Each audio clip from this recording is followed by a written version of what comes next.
one. Clap. Welcome to the AfrOtaku podcast, episode 39, the podcast where we talk about anime, manga, and everything else. I'm Mr. Good Guy, aka MGG, and I'm joined here by my co-host, who will introduce himself starting right now. Hey, it's Player 5. What's going on? It's Jugger. What's good? It's Deuce. What up, what up, what up? I am Gramps. All right, we'll jump straight into story time. So, Gramps, I feel like you'd probably be better to introduce this topic, so I'm going to just let you take that, and we'll share our stories after. So for this story time, just to give people who might not understand a bit of what us as Black guys have been going through within America, we figured we'd give people just a little bit of a taste of some of the racial prejudice, moments that we've had within our lives. We'll just do one story per person, so we don't end up making this a full Black Lives podcast episode. So I guess I would start with myself. This one isn't too crazy, but it was something that definitely opened up the eyes for one of my close friends at college.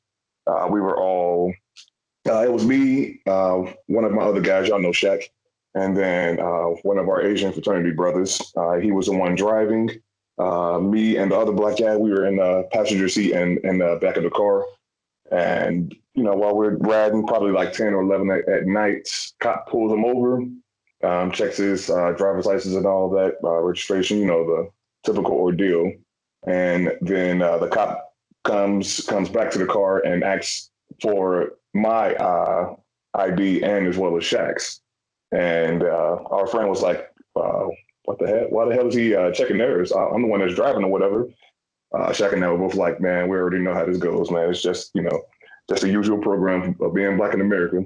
And he was completely confused by it. And that shit, had him lost at the idea that, that even when you're not the driver, you're also supposed to show your ID because they want to, do a background check on every Black person that's in the car when, anybody's being pulled over, even though that's not something that's necessary.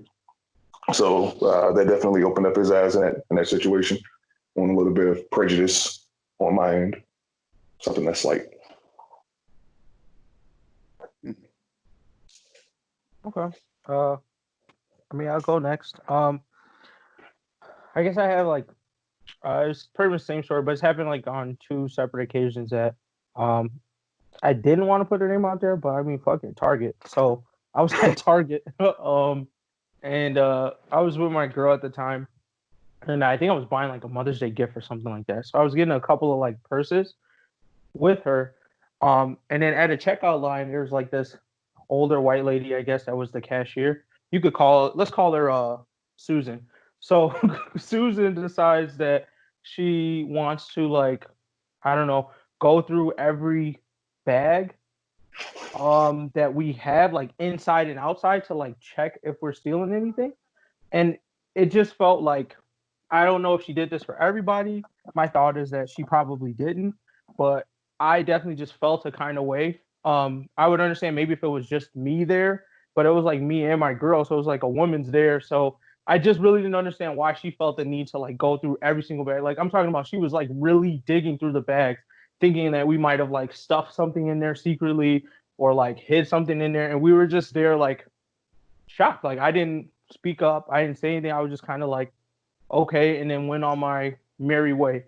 And then at that time, it had felt like maybe it was just that kind of thing or a one-off situation. But then it happened again at another Target where we bought some things and the cashier felt like they needed to go through every single bag or every single thing and dig through it. And I just felt nah, I don't know. I thought that shit was super odd and uncomfortable. So that's mine. Next time you got to put some dildos in that motherfucker to right? Or just put a fucking gun in there. Just shock the hell out of it. Y'all niggas know yourself. You're gonna get called. She's gonna call the police and shoot you. Right. That's happened, right? Yeah. There was there's a story of a guy in Walmart. I think it was in maybe Ohio or something. I don't know. But he was looking at a BB gun in the store, and then somebody called the police. Yeah. So, Dave Chappelle ran into the guy who did it. Yeah. He got pulled over by the cop who ended up shooting that guy. That's crazy. Yeah, it's fucked up.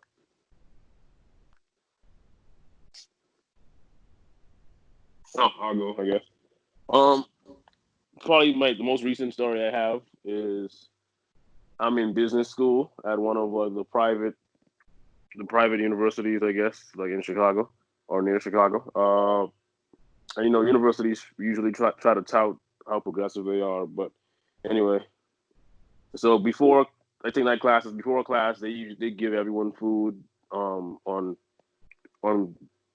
weekdays and weekends before classes start, just like a time to eat and socialize with people.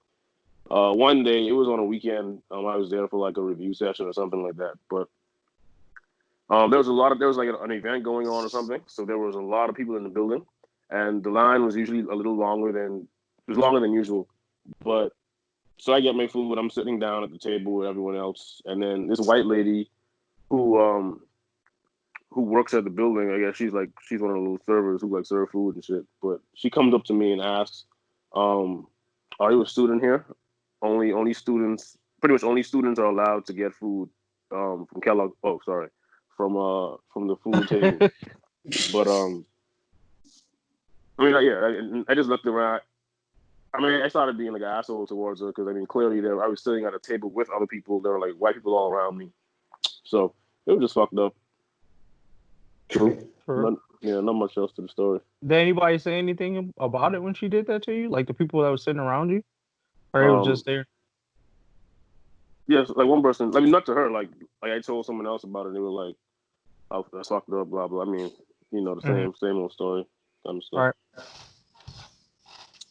All right. I got a story from way back when, but it honestly is not even truly a story. The only thing that's really, I guess, like significant about it is that like the simple reason that I like remember it and kind of like stuck with me for a reason or another. But anyways, it had to be either like late 7th grade or 8th grade when like you find out like what high school like accept you. You know what I mean? I forgot like when exactly that kind of happens. But in any case, everyone in class like pretty much already applied for high school, and everyone like found out what high schools accepted them, and everyone pretty much knew like what high school they're about to go to. So there's talk about the classroom to find out where's everybody going, and there was this like white kid in my class, an acquaintance, not really like an enemy or a friend, just just another classmate, right? And he pretty much asked me, and I said like where I was going, and he was like, "Oh, I applied there too and didn't get in. What was your GPA?" And I can't even remember like the exact number, but when I said it, he said that he got like a GPA maybe like literally maybe like 0.1 or like 0.2 above mine. And then he was like, "Huh, I wonder why I didn't get in there." And he was like, "Oh, it must be because of affirmative action." Now, at this point in time, I was like very what's a good word? Like I was very sheltered in the sense where it's like it would be hard for me to really get angry / even like understand completely what happened, like what happens when something happens like that. You know what I mean? Like when you're like a kid and like something racist happens to you, you don't really process it, at least at the moment, as racist. But even if you don't, you still understand that something's wrong / like you feel like you've been offended. You know what I mean? And I had like that uncomfortable feeling after he said that, and it bothered me. But at the same time, I was like, you know what? Chill. And then I said, "Oh, maybe. Guess I'm going there. Sucks to suck." Like I literally said that. I was like, okay. I mean, like, no matter how, like in my head, I was just like, you know what? I'm not even gonna try to really even try to process it that hardcore. But in my head, I was just like, I'm going and you're not. So I just tried to like drop it, like even like subconsciously, you know what I mean? But it's like after I like started to think about it more, and I was just like, wow, just like what a kind of like dick move to say, like why was that really necessary? I didn't know if it was like thinking back again, it's hard to process in the sense of, was it just like that like childhood or like young innocence / like ignorance in that respect, or if he like really was trying to figure it out. I mean, I don't know. It's just it's a big unknown, you know what I mean? But it just stuck to me in the sense that's like for another 7th or 8th grader to like actually have that thought that was like a possibility. In my head, it's like, what was the origin of him really thinking that in the first place, right? Like why do you think that was the reason? And I was like, could that just be like parents being teaching them like X, Y, or Z, what he's around with? I mean, like it started to be like, it was kind of like a chain. It was like one of those things like you think about like late at night, right? Like thinking back in your life, and it's just like, snap. He could literally just been around that kind of thinking for like literally since he was a kid, you know? And like I haven't talked to him like now, but it's curious to find out where he's at now. So yeah, I mean, it's like I think his parents definitely were probably like on that racist planning that idea. Because I mean, how like I don't even know if I don't know what when you like learn about it, but do the seventh graders know about affirmative action? I don't know. Right, like that's what. Right, it was like the concept itself is like so, you know, like out there, at least for someone so young, is that for him to actually even know about it in the first place, like his folks or like someone he was with, they could have said, don't worry about you not getting accepted, like the minorities could have been taking it with affirmative action. You know what I mean? Like I'm not saying that's what happened, but I just think it's a definite possibility. So that definitely stuck with me for a while. So I now that I like stopped to think on it, there are a lot of like minorly racist things that have happened with me, but I think the one that sticks with me the most was I had this like diversity class taught by a white woman to a class of majority white women, which is just diverse. Yeah. Diverse. This is the case when you go into teaching. The majority of the people you are going to work and learn with are white women. And so like it was just so awkward sitting in this class where somebody is telling you what life is like in the hood but has never lived there. And then other people are commenting on what life is like in the hood but have never lived there and don't even plan on teaching there. And then like it's just like I could go on for hours for like all of the like the just weird racist shit that I've come in contact with. But like I feel like the thing that got to me the most is like how often people would just mistake physics for physical education and just be like, oh yeah, like you do physical education. I'm like, nah, fam, physics, like that. My major is physics, bro. And like you shouldn't have to make that change like more than two times. And this is a class of like 12 niggas, so it ain't like you getting confused, bro. Like you just like keep in your head constantly going back to, no, this nigga ain't doing science. This big nigga must be throwing some balls around. Like, you know what I'm saying? And I'm just like, it's crazy. Like I would literally have to be talking for hours about all like the little microaggressive, like low-key racist shit that or get said in this class. And I'm just like, bro, I hope none of you niggas teach with no black people, period, because y'all tripping. Like, yeah, that was probably like, because I swear, like, if somebody said like nigga to me, like every time that's happened in my life, nigga caught hands. You know what I'm saying? So I'm just like, bro, this was one of those situations where I felt powerless because it's like, bro, people are being racist as hell to me. They are making assumptions about my ability and what I can do, literally just based on my appearance. And if I wild out, then I'm gonna be the big bad nigga today. You know what I'm saying? And now imagine that shit, but like you were saying, there's like teaching youth and shit. So now that bias is affecting how they're grading their tests and how they're doing all this other shit. Like I've literally had the teacher say to the class that these kids, not some of these kids in these schools have nothing but the street. I was like, bitch, what? Wow. Niggas in the hood who got more education than you. What the fuck are you talking about? Like, it's crazy. Like, I'm done thinking about it. Bitch, got me mad again. All over a fucking game. And she's still teaching, I guarantee it. She's probably still teaching, getting bread. Telling niggas fallacies about the hood. Yeah. Fucking bullshit. Mm-hmm. All right. Did we get all the stories out? On to a brighter note, I guess. That's my story time for the next 2 years. Yeah, that's a fact. We missed hella story time. I'm gonna move up to Black Excellence to give a little palate cleanser to this shit that we had to talk about. But Black-owned anime studio I saw this article during the month.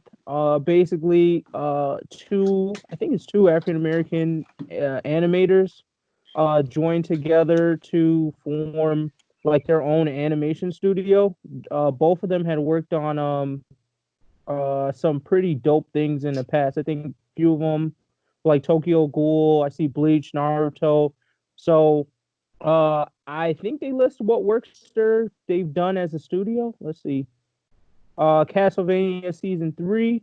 Nice.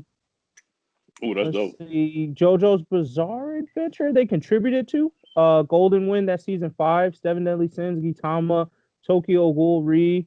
Which Uh, season of rec- Seven Deadly Sins? yeah, record of Grand Crest 4, Overlord, and One Piece. So, Overlord and One Piece too. Yeah, they going in. yeah. So basically, yeah, I just want to highlight these niggas. Like that's dope. Um, I'm excited. I mean, I hope there's more projects on the right way and seeing more black people break into anime, which I think we've kind of been, I don't know, a quiet but large group of their fan base for a while. This may mean that we might get to see more of our stories or like more shows that kind of portray us in a better light, um, out there, I guess, in general. Like, I mean, I think it would be dope. Boondocks kind of already did a little bit of it. Like, I would like to see more of it in different ways, shapes, and forms. So I don't know what you guys think about it, but I'll toss it over to y'all. I want to say this of how important it is for them doing what they doing. Dorian was I was watching Castlevania season 3, and he just kind of like popped in while I was watching it, and then he just instantly sat down and started watching, not knowing what it was about. And then like after the scene was over, he got up and was like, "Oh man, that's crazy! I've never seen anything like that." And I say, "What?" And he was like, "Bro, there were just two black people in this anime just talking to each other." And there wasn't like they were just existing. You know what I'm saying? Like they weren't doing no weird rapping. It was just like Isaac and that pirate nigga just literally talking about life. And he was like, "Bro, that's crazy. I ain't never seen nothing like that." Yeah. Yep. I mean, wow. Fuck. I don't even have like. I mean, it's hard to really like say it all in the words other than just like it's kind of like proof as far as at least what like black people just have always known that we've always just been able to just be good at like what we actually feel passionate about, period. I mean, like it's fuck. It's hard for me to put into words. It's just it's as simple as this, right? Black people are humans, and every human has a skill or passion that you're born with and can actually rock with. This is just another example of that, and I'm glad that it's finally getting a light shown. I mean, that's the easiest way for me to put it. I always knew it was possible. I'm just glad that it's actually getting big noise now, and actually like really starting to bring birth to even other elements that can just start to revolutionize, like not just obviously like the anime studio world, but like in other avenues too. But just all around, this is fantastic. Dope. Yeah, it makes me happy to see a bit more of the diversification of the different types of skill sets that Black people have. Being able to, I guess you could say, show off to other people, saying, "Hey, you just to remind you, we're not only good at sports and rapping and shit. Look at one thing we're also able to compete in." And just to be able to have an opportunity to show the support to, have another successful Black business out here. I definitely fuck with it. And the idea of them being able to animate something with Black people in it, where we would actually be able to be correctly portrayed instead of them exaggerating stereotypes all over the place, as I'm pretty sure we've all seen in one show or another. So I'm excited for it. Yep. What's the name of the studio again? It is called D Art Shitaijao. I don't even know if I'm pronouncing that right, but it's Stagio. And actually, I said 2 in the beginning, but it was actually 3 people. So, 32-year-old animator Henry Thurlow and background artist Arthur Artel Isam and his twin brother Darnell. I'm assuming also same last Oh name. damn, Isam. Darnell. Hell yeah. Hey, That's a black nigga there. Yeah. So, So like they so they out there. they just like they started in the U.S. and just moved to No, Japan. they're in Like Japan actually. It yeah, started I mean I in think they're there yeah, now, but I mean like they like yeah. are they were they like live there the entire lives or did they like actually move there just to I'm do this animation shit? oh, I'm not I mean actually you sure. don't know. Like, yeah, so you don't know, but I mean I just wanted to say because that for them to get where they are, and I mean I think all Asian countries are racist, so that means they are genuinely good at what they do. Like for them Right. to even be in this opportunity, the position they're in, you know. So shit, if you seen Castlevania, you know they good at what they do. That shit. facts. Yeah. That shit was clean. Popping. Right. I mean, again, and it's not just that. I mean, like they've been a part of like a lot of big anime. Like again, just to reiterate, Bleach, Gintama, Black Butler, Lupin the Third, even like even some Naruto, Ghost in the Shell. I mean, like Yeah. though like not the studio themselves, but like the people a part of it have been part of these projects. I mean, we're not talking about noobs here. Like Right. They've been we're in talking about some heavy historical hitters. moments in anime. Yeah. Yeah, they been in the shits. But, all right. Well, shout out to those guys once again. And hopefully we get to see more of those pop up. On to some other anime news. Attack on 4 season 4 trailer dropped. Niggas have been hype about that. Also, along with that trailer, they announced that would be the final season of Attack on Titan. I guess I don't know. Shit was costing a lot of money to put out these seasons. I don't know. There's still more Attack on Titan to be had in the manga as far as the manga goes. So I really don't understand why that would be the last season, but I don't know. I'll lay it to the floor and see what people's thoughts are on it. I think that maybe the manga is about to be finished soon. Yeah, that's what I was about to say. And I think the anime is close to it anyway. Yeah. Like, and for them to, if they, and I feel if the manga finishes, I think they're going to eventually put out another season, probably, just because. Yeah. I mean, why not? But it probably won't be for a while because, like I said, I think they're already close to the manga anyway in the story. Okay. I haven't read the manga myself, but I have checked. I've been keeping up with the anime as well as checked out the trailer. One, definitely excited. Even though the studio switched, Mappa Studios definitely like made some noise in the past. Let's see, they worked on like Hajime no Ippo. They did Punchline, which was really good. Yuri on Ice. Let's see what else is here. They also did Dororo, which was pretty good. To the Abandoned Sacred Beast. They even worked on Grand Blue, Doro Hedoro, and plus they're hitting up Jujutsu Kaisen and the God of High School coming up this year. Yeah, like they didn't get nobody studio to finish this. Can you off. invest in Mappa? I'm a. I mean, like for real. Are they publicly traded? Yo, I'm telling you, especially if they stick with Jujutsu Kaisen, like specifically, nah, like they're about to get up there. Yeah. So be ready for that. Hold so on, the Black Studio is doing Attack on Titan season 4. No. This is Mappa Studio's Studio. doing Attack on Titan season 4, but it wasn't Mappa Studio before. I want to say it was Wit. I have to let me see if I can confirm that real quick. But I want to say it was Wit Studio that did seasons 1 to 3. I'm trying to check on now. Yes, that is right. So Wit Studio did Attack on Titan season 1 to 3. They also did Vinland Saga, Deuce, if you remember that, and then also Cabaneri of the Iron Fortress and Seraph of the End. So I mean, they were good. Don't get me wrong, but I'm just saying like the switch to Mappa Studio should not be a decrease in quality at all. Is pretty much my point.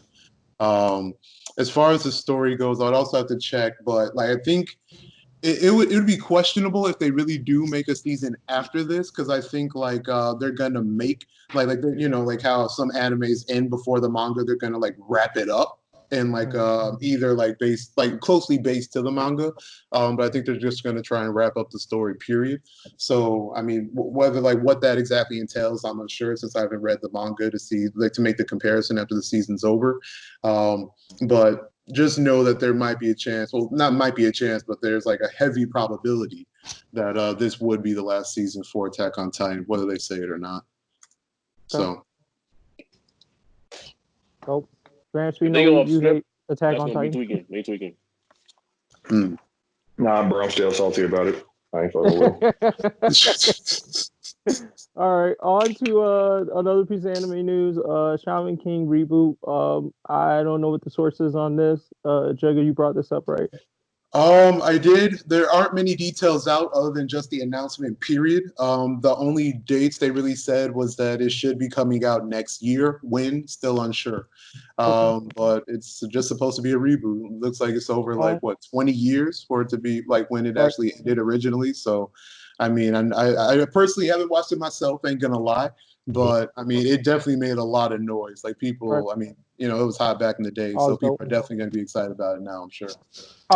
I just got two things to say about it. So I would say one, on a side to this whole reboot trend, y'all niggas need to come back and finish manga, bro. Like I mean, I can go ahead and finish the manga, but the anime was decent. Like I don't know why that just stopped suddenly. Like pick that shit back up, finish it off. Like I feel like there's a couple of ones like that are in the present day-ish or like, you know what I'm saying, still in the late 720p, mostly 1080p era where they could just like, you know, finish their weird old drop off for the seasons before we start going back to the super old shit.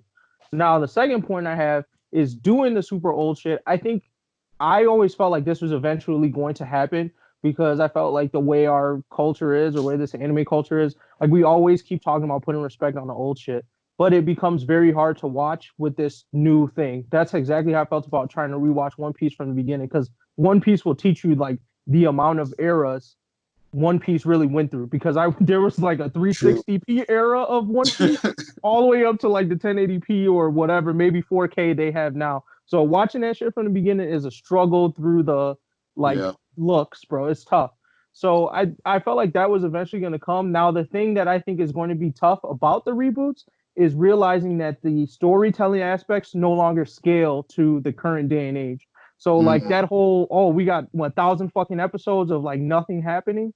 Like that shit is not gonna work. Like niggas will shit on the anime. Like it'll be a waste of money to reboot it, basically.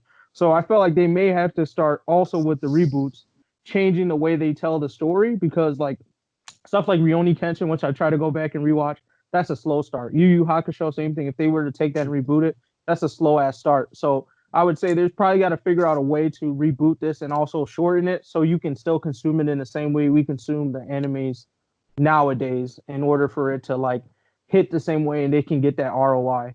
Or somebody needs to create a technology where it's fairly easy to like update the quality of these older shows without much actual effort from the studio. If they can do that, then it probably doesn't matter much as far as like getting it to be a huge success.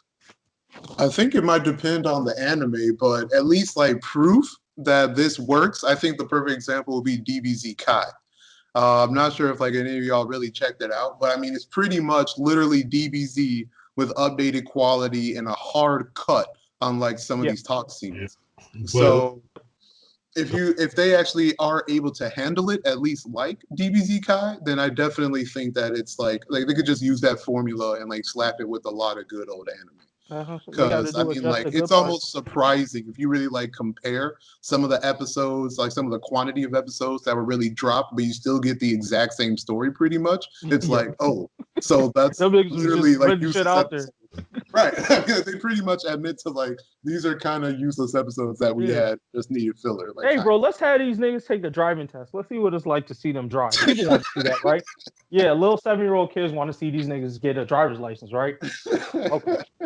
I feel like that it still wouldn't work, because like DBZ was solidified in eternity. You know what I'm saying? Solidified as a big three. So no matter what, you'll get fans of the show to rewatch, and you'll get people who missed the hype train to hop on it.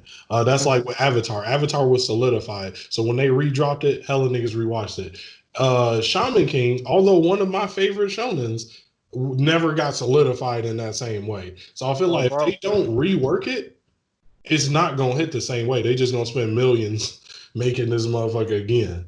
Oh, okay, got you. I was misunderstanding what you said. At first, I thought you were just saying like it wasn't gonna hit even if they rework it. Because I was like, all you have to do if you make them action scene hit, like them action scenes hit, even for like a shitty slept on anime.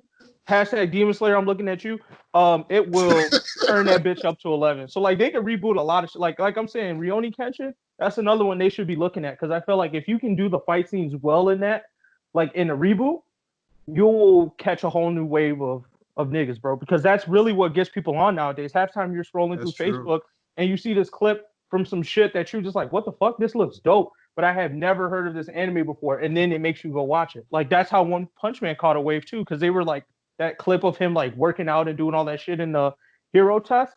That was like all over the internet for a while. Like there was just a bunch of shit. So I think there's definitely a way to market it, like you're saying, Player 5. If you just, you know what I'm saying, do that little, you need to do the rework. But like if they try and do like a Hunter x Hunter, Dragon Ball Z Kai, like, hey bro, we just gonna hit up the graphics real quick and boom bam, like here you go. Like I don't think it's gonna cut, bro. They gotta like you said, they got Demon Slayer that bitch up. Like it was good. And I rewatched it as an adult and it stands the test of time as a early 2000s shonen. That's what it does.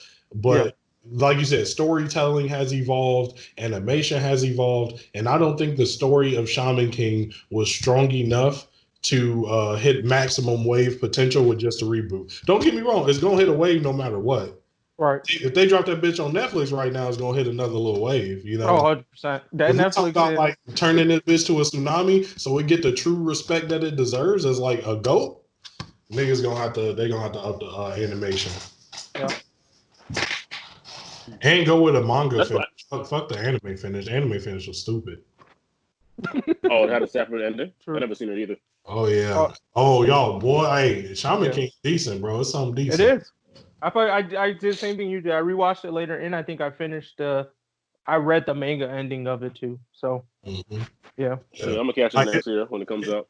It's a sleeper, and if niggas didn't sleep on it as hard as it got slept on, it would definitely go down as one of the big three of its time. Right. Like, it's better than Bleach in my opinion, but I mean, it's still known. That's You know, like I've heard about it before. Yeah. From multiple people, which is I assume why they're remaking it. Because same with like Hollywood, they just want to remake movies that they know have some kind of following, so it's less of a risk. Yeah. Because they scared to take chances. That's true. All right. Anything else on the Shaman King reboot? No. All right. Into some nerd adjacent news. So I guess the internet was big mad. I guess on both sides. I thought it was just the white people, but I guess black people are mad about this too. Apparently, Beyonce may play Storm in the next Black Panther 2 movie. This came from, I guess there was like talks that she has like a deal with Disney, and with that deal, there may be some movies involved. And then from there, kind of like went into a possible Black Panther 2 showing up, and then internet took it and did what they did with it. So basically, present to the group my personal opinion on the Storm thing is, one, Halle Berry plays Storm in the fucking X-Men movies. So I don't see how there's a big difference between Halle Berry, who previously had the role, and Beyonce. Like, the X-Men movies back then, when FX did them, were still decent. Were they, like, life-changing? Can you compare them to the Avengers movies of today or the Marvel movies of today? No. But were they good for the time as far as comic book movies go? I think yes. So, well, the issue is that everyone thinks Beyonce is a terrible actor. Like, that's really like... Well, what does that mean in terms of, like, this shit? Like, I personally feel like, what is the acting prowess you need? Like, if me as an African, I watched Black Panther, I heard those fucking accents. So, no, you can't sit here and tell me about good acting, bro. Those accents weren't good. It's not anything about accents. Like, the accents at least were consistent. I mean, people probably saying Beyonce can't even do an accent. I mean, they're saying that she's that bad of an actor. Like, if you watch, like, the shit she's been in, people, like, that's the one flaw people always say about her. They said, don't put your ass in movies. Just go in a musical and sing your ass through the whole movie. Here's what I'll ask you. Of all of Halle Berry's roles, if you cared about Halle Berry at all, would you put her Storm performance at the top of the list? Would it even make the top 10? No. I mean, I don't know. I don't think so. You're missing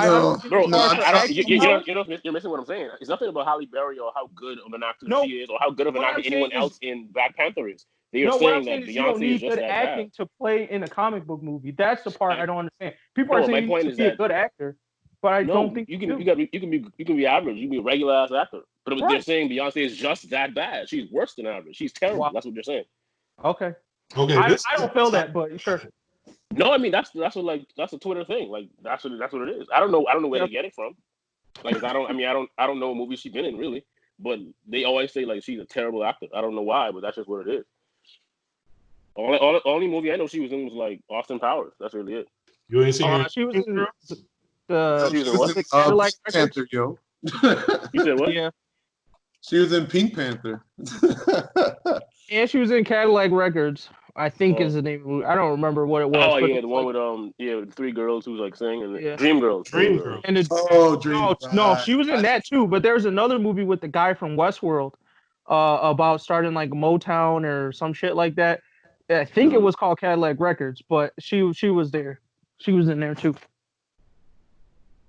Yeah. Wait, okay, let's see. She was in Dreamgirls, Obsessed, The Lion King, Austin Powers. Am I not finding any others? My issue with Beyonce playing this role is like, let's say if Beyonce was like the second or third Black Marvel character, I would be like, okay, cool. Like, whatever, just let Beyonce do it so we can ride even more hype. But the thing is, it's already like 5 of they ass, and none of them are exceptionally good. Like, I've been saying this since the jump. Even after the hype went down, we can go check the Carfax on the podcast. That Black Panther was a trash ass movie. They did that movie bogus. They did Black people bogus. Black people, we just roll for that motherfucker. Like, if I'm talking to white people, I'm riding for it. You know what I'm saying? But between us, that shit was doo doo. So I'm like, look, bro, you can't add no more. Now you're just gonna sprinkle fucking confetti over the doo doo if you put Beyonce in there, because she's not gonna make it better. She's just gonna bring more people to see it, and more people to be like, oh, that is true. Low-key, this movie bogus. Like, bro, Black Panther 2 not about to get the same ride as Black Panther 1. No way, If you boy. release that same movie. Hey, y'all, I don't know. The way things going, it might, bro. Nah, no way. No, Black Panther 1 was like Barack Obama. Black Panther 2 is like Joe Biden, bro. It's like, all right, I might be there, but like, it's only because I have to. But it's not because I want to. Yeah, it's because I have to. People more pro-Black right now than ever. I think I feel you. That's what I said. It's because I have to, not because I want to. Black Panther 1 was because I want to. Black Panther 2 is, I mean, I don't think it's going to be there, but I got to. Like, niggas like y'all have seen most of them, most of like the Marvel movies. It don't really count for y'all, but some people who only seen like Black Panther, that's their shit. Like, I know people that watch Black Panther like multiple times, like every month down there. Know what I mean? Like, they watch the shit like good movies. Recurringly. They watch the shit all the time. They just rewatch that bitch for no reason. I mean, I heard it in the Avengers movie. Like when T'Challa came out, all the Black people in the movie theater was like, "T'Challa!" I was like, "All right, y'all niggas really loved y'all Black Panther, huh?" It was wild. I agree. Like, I'm just like, bro, at the end of the day, though, that movie actually factually kind of bad, and I don't want a shitty actress on there. Now I think we need to go ahead and get like Viola Davis level actors. Like, hey, yo, I know this bitch can act. You know what I'm saying? Like, somebody that's gonna turn they need to have it done in Tyler Perry Studios. Just like give the Black Panther series to Tyler Perry. Let him run that shit. I feel like it'd be dope. Nah, give it to an unknown person, really. Yeah, you could do that too. Somebody that's hungry. And I also think another reason is that they don't want a light-skinned person playing Storm. I think. Yeah, that's probably another reason. I've heard that. They don't want a light look. When you say light skin, you mean like somebody who looks mixed? No, light skin. Beyonce's light skin. Beyonce light skin. Oh, okay, gotcha. I thought you were trying to say Beyonce's not light skin. Okay, got it. No, she is. All right. No. Okay, yeah, all right. That's what I thought too. That's I was like, huh? But okay, I get what you're saying. But you know something about the whole light skin thing? I wouldn't even mind light skinned niggas getting a representation, just because, like, bro, not every African, T'Challa dark. And so I'm pretty sure there's a section of East African that's like, damn, man, where our representation? Like, that's fact. And North Africans with their big foreheads. Yeah, I mean, and North Africans, I totally agree with that, and I think maybe it fits with their line because technically, according to them, their goal was to try and encompass a lot of Africa with that movie.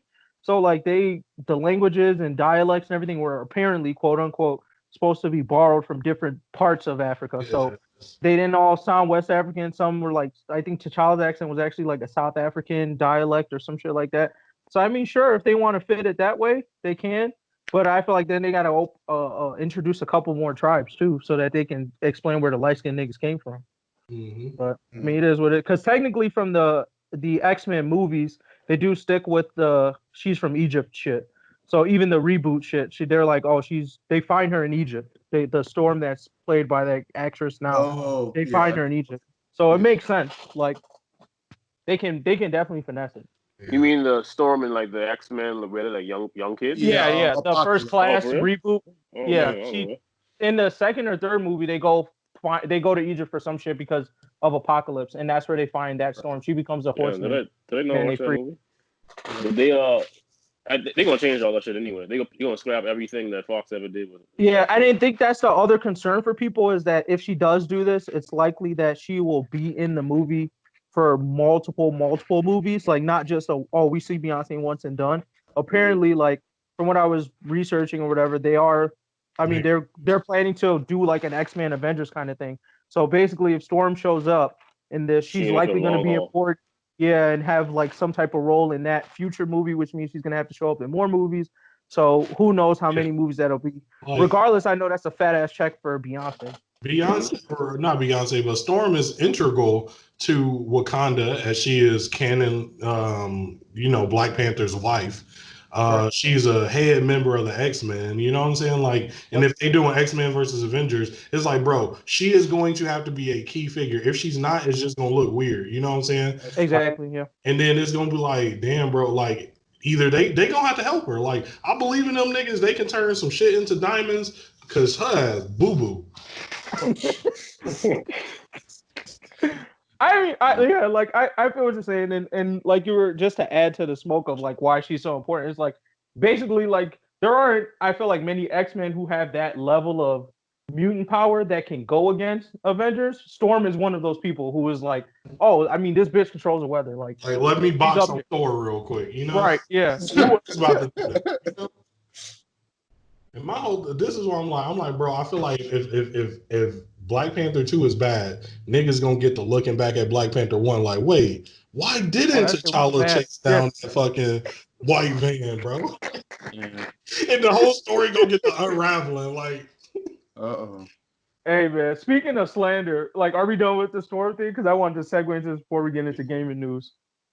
Go ahead. Yeah, you good. This Batman slander has been giving me life, bro. I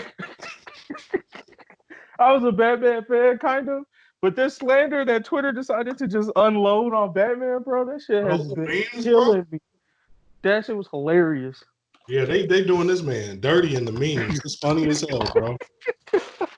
Batman and police brutality, bro, wrong nigga to be at this time, bro. Oh yeah, fucking cancel. If Batman was a pro hero, that nigga go from #1 to cancel, bro, instantly. My God, bro, that Batman slander was killing me, man.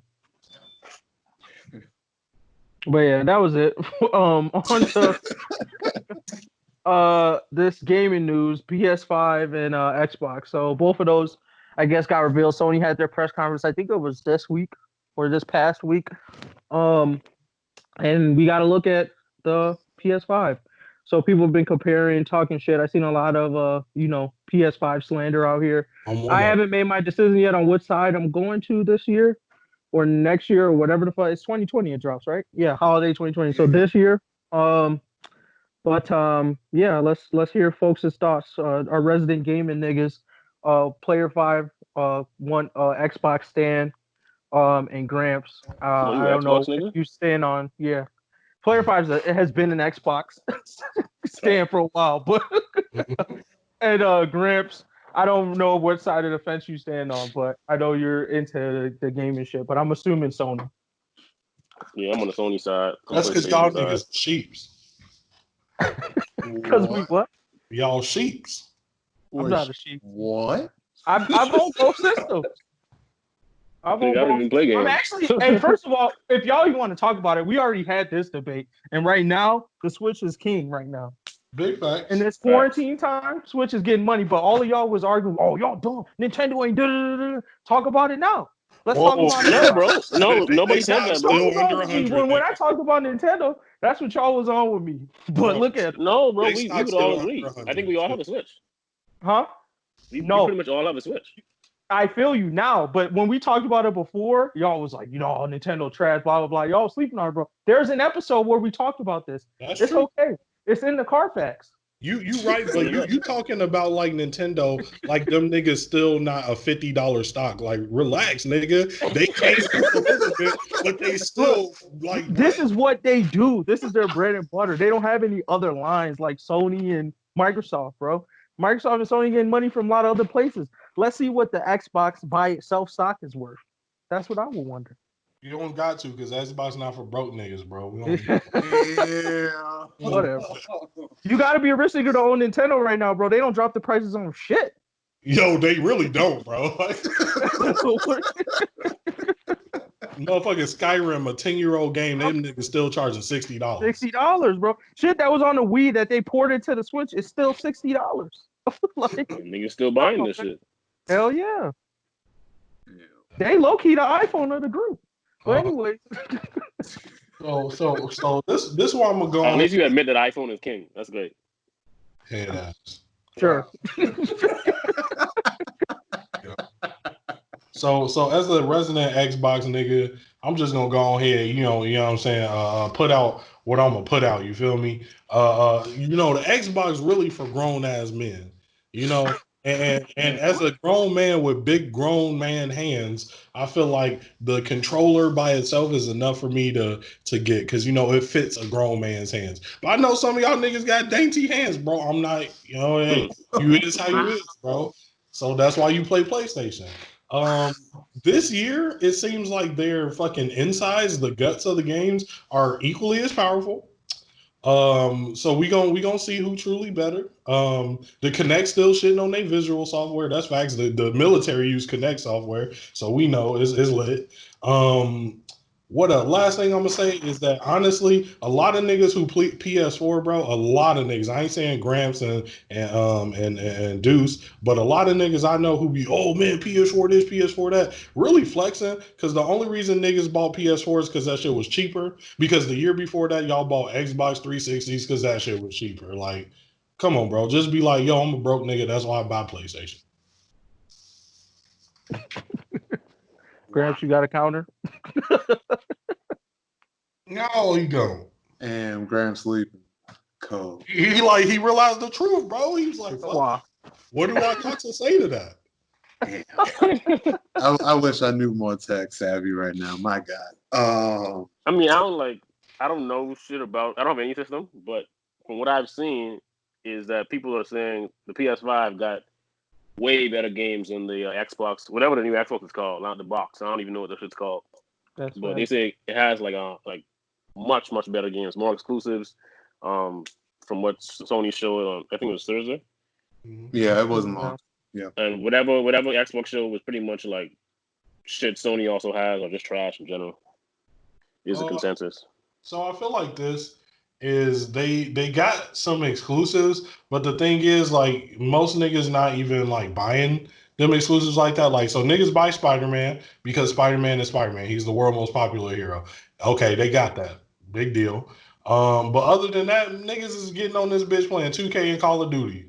The game which expect for both of them to be equally as good on the same thing. Like, game companies don't make separate games for the PS5 and Xbox. Them niggas make one game that can spec to both systems. So it's like, you can't say it's better. And then if you're gonna do stuff like that, like only play online games like 2K and Call of Duty, Microsoft has the better online infrastructure. Like, PS4 literally got hacked a couple months ago and gave up hella niggas credit cards. Like, it's on, niggas is niggas.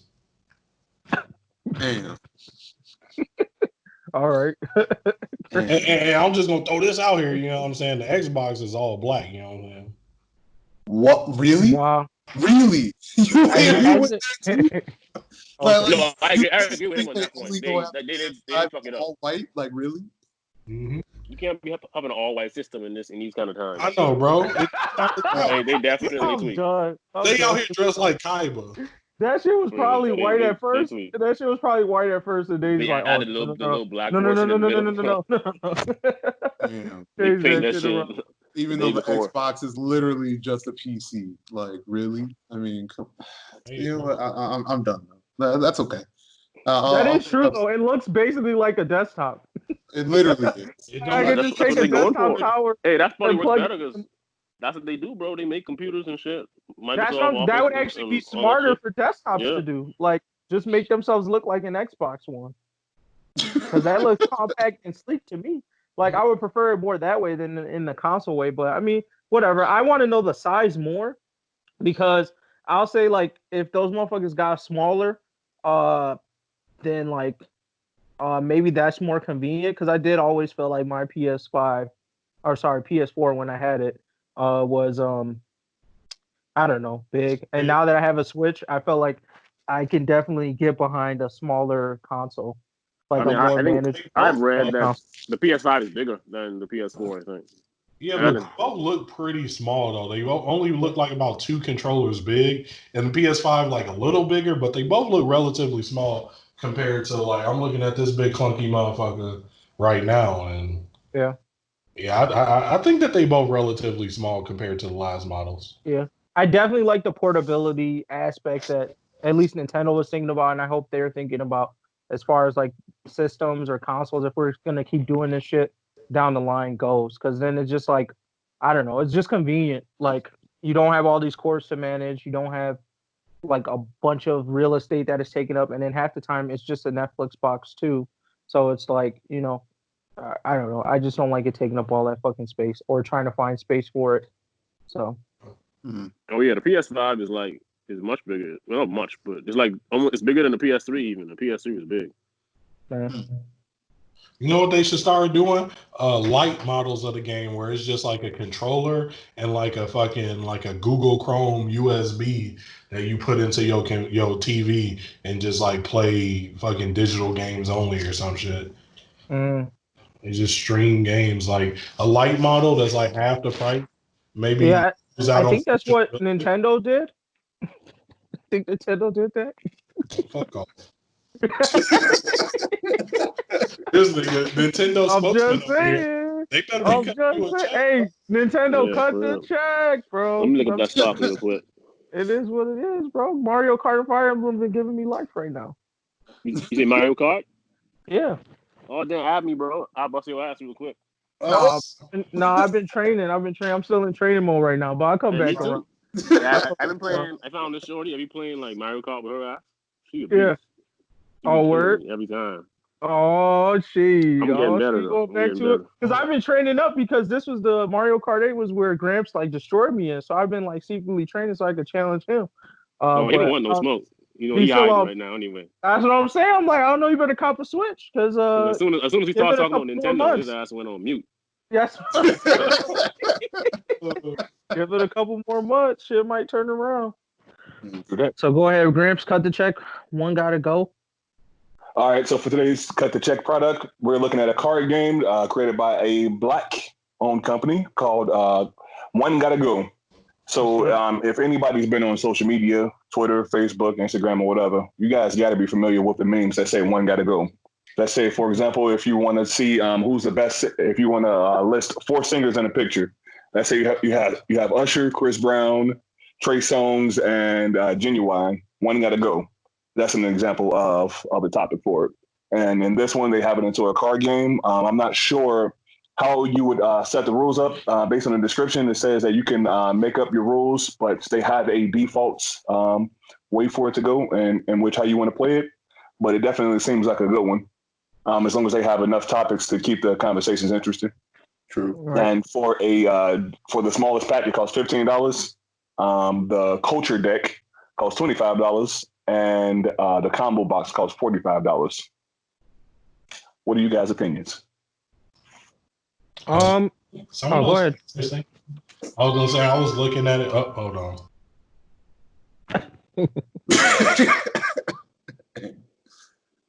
Yeah, my bad. I was looking at it, and I think some of the questions are pretty interesting. $40, a bit steep for my blood.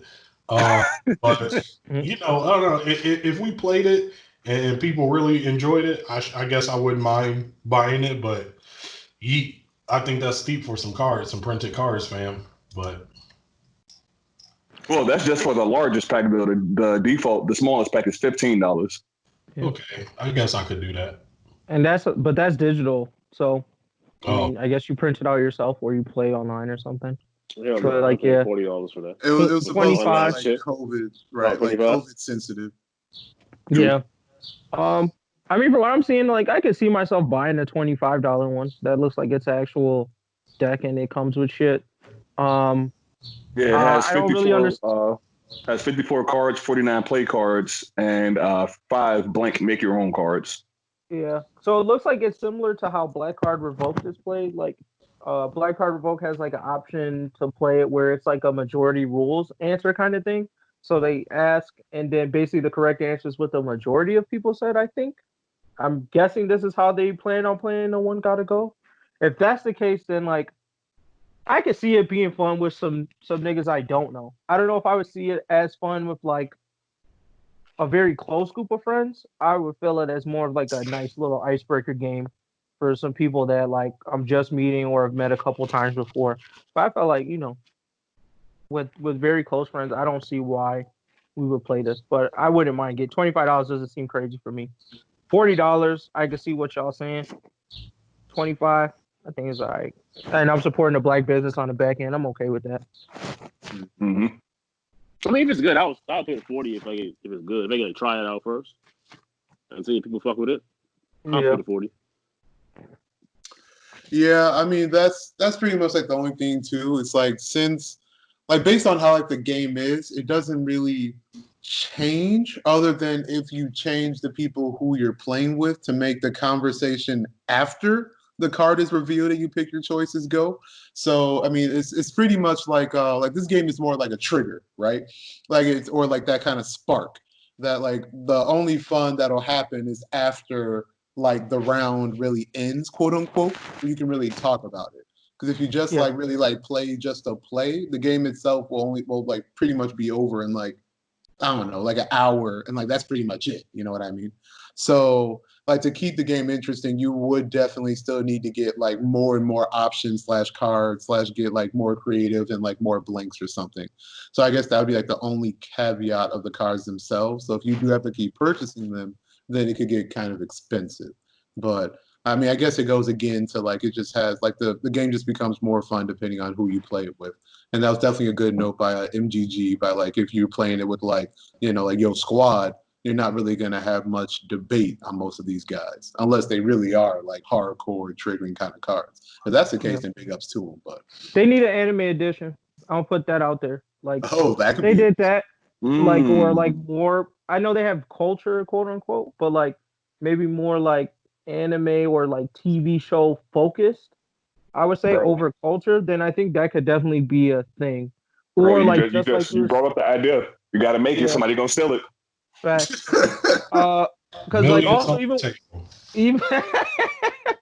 even with the culture one, I don't know if this covers black culture because I would make that specific to black culture because then I feel like there's also debates to be had there. Like you got to go off what we're seeing online, and I feel like when it comes to like those things, those are the things. Those 3 topics are where I see most people engaged. Like TV show characters, one gotta go. Like black culture related shit, one gotta go, and like anime shit, one gotta go. I see those as like, oh yeah, people are here for it, but I could be biased.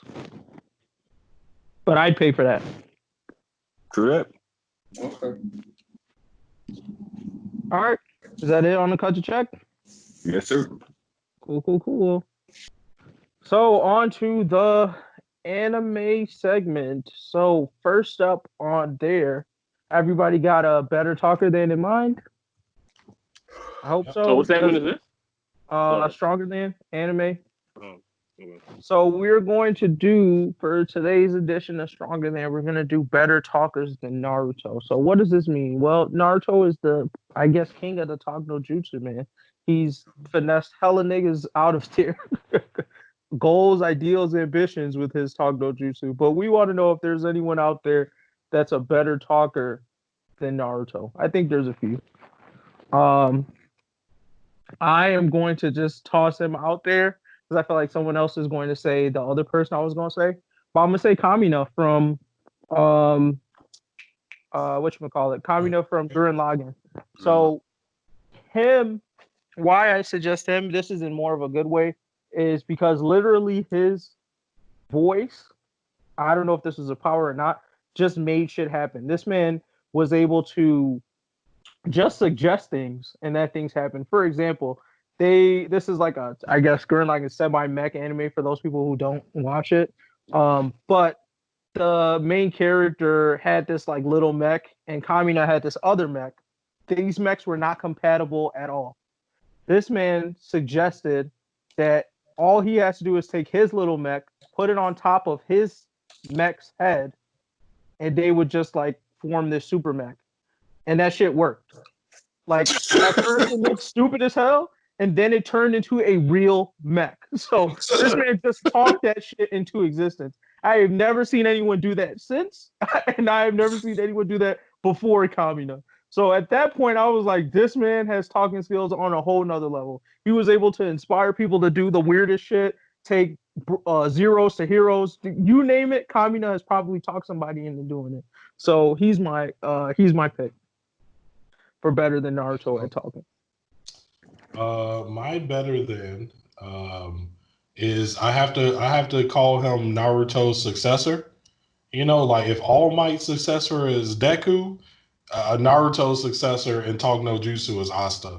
Like this nigga really, every main villain he fought so far is like, look, fam, I know we started off like you're unforgivable. I gotta kill you. But like, nah, nigga, you part of the squad now at the end. Like, you know what I'm saying? Like, I got you apologizing to me type shit for what you did wrong.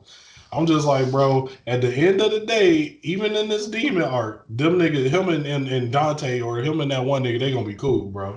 I swear it. I still get anything. Like, and he yell at you the whole time, bro. Like Naruto truly taught that nigga the ways, bro. He like, and when these niggas start pointing out facts, like, yo, these humans killed us, bro. Start yelling at they, knock them niggas up a little bit, get them concussed, and yell at their ass again. He undefeated, bro. Niggas was on his side to the end. Wow. All right. Well, if no one's got to say it, we got to put Emma from Promised Neverland definitely in the running.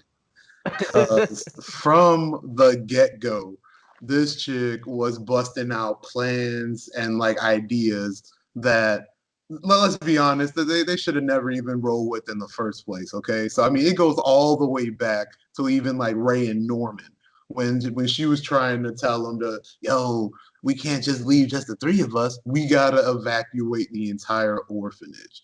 Like Norman and Ray were extremely intelligent realists that in no way in the world should have even been convinced to try and save everybody. But what did Emma do? Oh, all she needed was high energy and positive thinking. And that's all it took to pretty much eradicate that. Then we go later in the series where every single time she's met with opposition, she pretty much uses the Talk No Jutsu via Naruto. And just again, just like all that's necessary is that positive attitude and energy. And just everybody just bends their wills. Goes all the way to Goldie Pond, goes to homie like actually like letting them live in the bunker with him. It goes to even demons themselves and even the Ratchet clan. It just doesn't stop. It's like all that's necessary is for Emma to be like, no. We do this my way now. And that's it. That's a wrap. So yeah. Definitely a master of Talk No Jutsu, if not kind of redefined it a little bit in her Promised Neverland ways. And literally took it to the end by changing, we'll talk about that one later. But yeah. I do think that Naruto is the best. Like, I don't think he can be beat at this moment in time. But for second place, I'm gonna agree to play a 5 that Asta is probably like right on his heels. Like if by the end of this like series, if like Asta is friends with these demon niggas too, it's a wrap. He wins. Yeah. That's all he needs to do. True that. All right. And I guess it's my turn, right? Yep. All right. So the person I'm gonna bring this out of left field. I'm gonna go with Leorio, and this is the reason why. This nigga almost became the 1300 chairman while not trying. Think about how broken you have to be as a talker to be able to for the people that don't know, the 13th Hunter chairman, basically Oreo from Hunter x Hunter, the previous chairman passed away, and they were doing an election for the next person to replace him. And basically, one of the friends of the main character, he was basically trying to get anybody he can to help out the main character to survive this condition that he was in. And he went to everybody within the Hunter Association to try to get help. But as a result, this nigga ended up running for the 13th chairman and almost won that bitch. Now, bro, you have to be one of the best talkers to be able to get yourself in a fucking situation like this when you're not even trying. You don't even fucking want the position. You're trying to convince people not to give you the position, and you're still about to get that shit. That's how you know that he would have been a fucking Hokage by the age of 16 if he was in Naruto. I mean, I can't argue with the logic. He was also a teenager at that. Yeah. Yeah. Look, I can't argue with the logic. On to some talkers we think are weaker than Naruto. Who's talking no jutsu and ain't never getting them nowhere? Do we have any? Who's really like tried though and just I'm gonna put Rock Lee up out there. I might nominate that nigga. I feel like his talking never really paid off for that boy. He got his ass whooped every time. Does he talk? I mean, he's high spirited, I guess, if you want to count that. I mean, yeah, hard work ninja, splendid bullshit, blah blah blah. I feel like he said some words. It's true.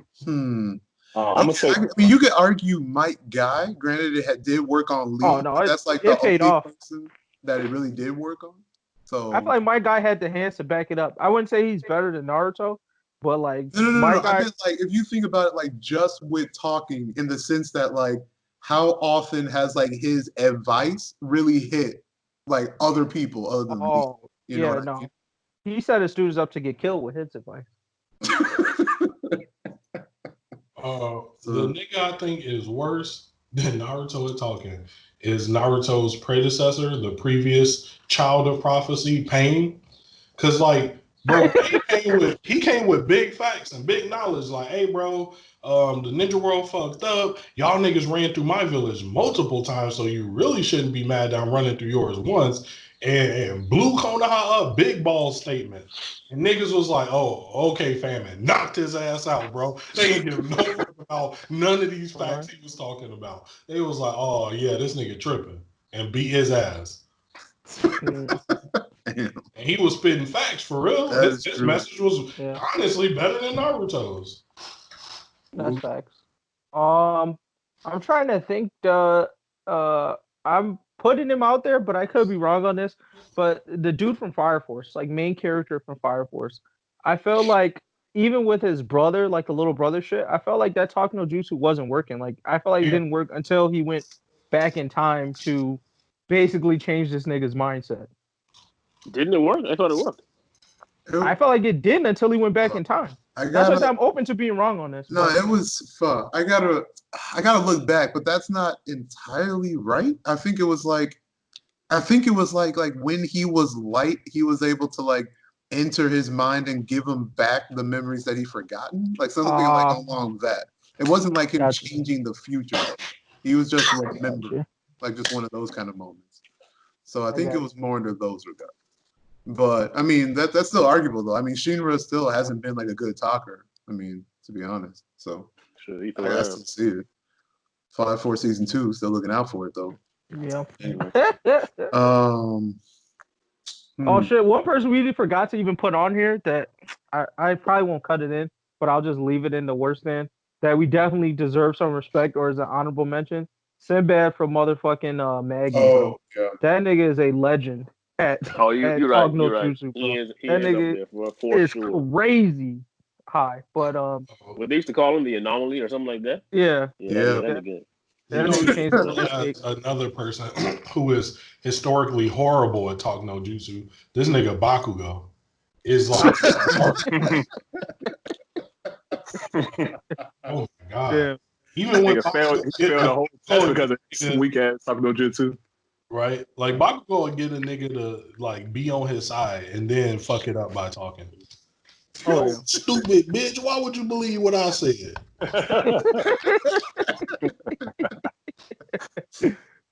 Oh yeah, he up there. I was gonna throw another one out, even though it's gonna hurt his soul because I know the nigga still feeling it. I'm gonna throw out Brock from Pokemon because the nigga tried to spit so much fucking game Oh, that's a fact.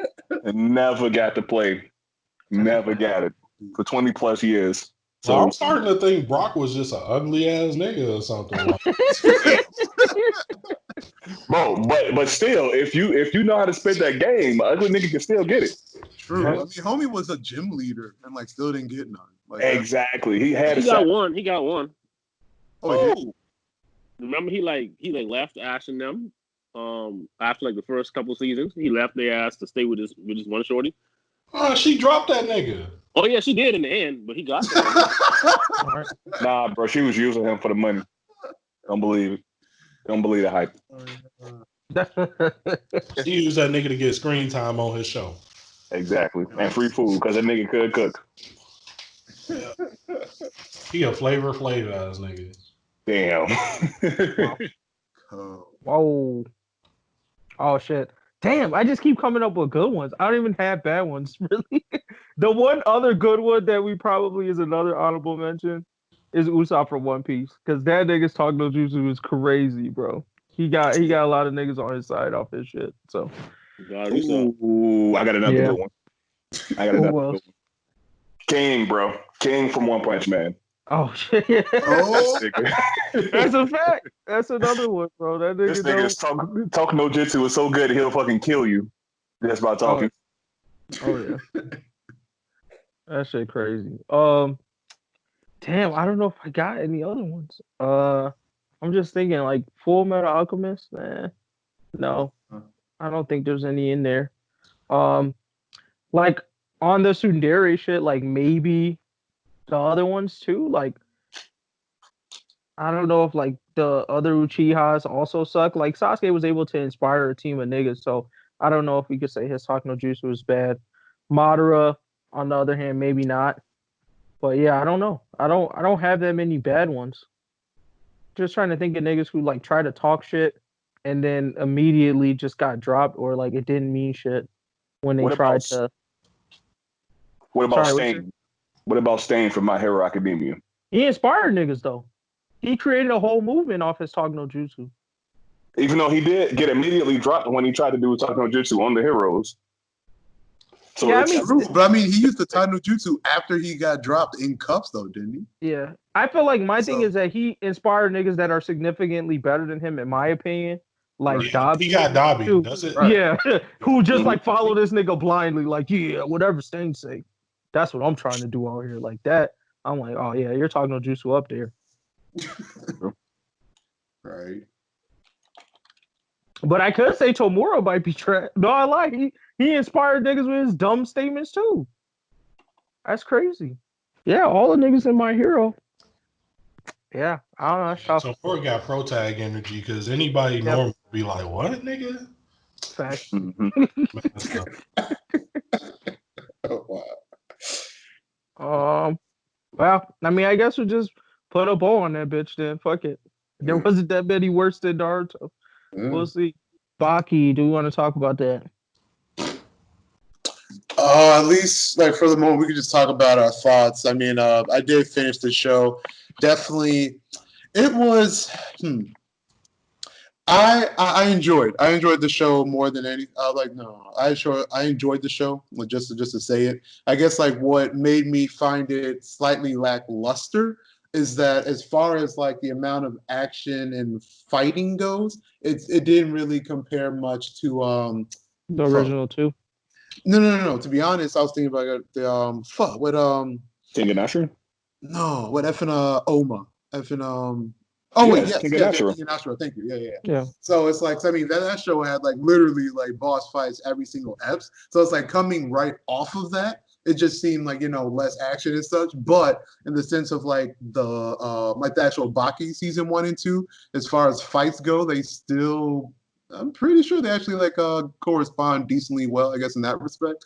Granted, the fights still weren't as in depth as what I was hoping for. So, like at a 1 out of 10 or like a decent rating, I'd probably give the series overall maybe like a decent plus. Especially considering like how much I'm on the fence with how they did Muhammad Ali and like his son, or my correction, Muhammad Ali and his son Muhammad Ali Jr. I'll wait to talk about it so I don't spoil it since y'all in the middle. But like those last 2 episodes, y'all are definitely going to be feeling a certain way. So just be ready. I didn't feel anything like from. Oh, did you finish? Yeah, I'm finished. Yeah, I finished like last week, I think. Okay, I mean my only thing I don't like is I'll talk about it, but like I'm really curious on your thoughts, like how they did Muhammad Ali Jr. I don't care about spoilers, so you could tell me. I don't know if Gramps or Player 5 are watching or care about spoilers. Okay, if y'all care, then you can save it. But for me, I don't care, so you can talk about it. Yeah, I don't care. So go. All right. So, I mean, for me, it's like he lost to Baki. I mean, that was expected. Right? Yeah, I didn't think, but I mean, he did get his ass bucked, like in like 2 seconds. One-sided, like, right? Oh no, yeah, bro. Yeah, like it was like he couldn't even touch dog Baki. stuff. Like it was like a 2-second fight. But it's like it's how it was the build up and then the actual delivery that kind of got me effed up because.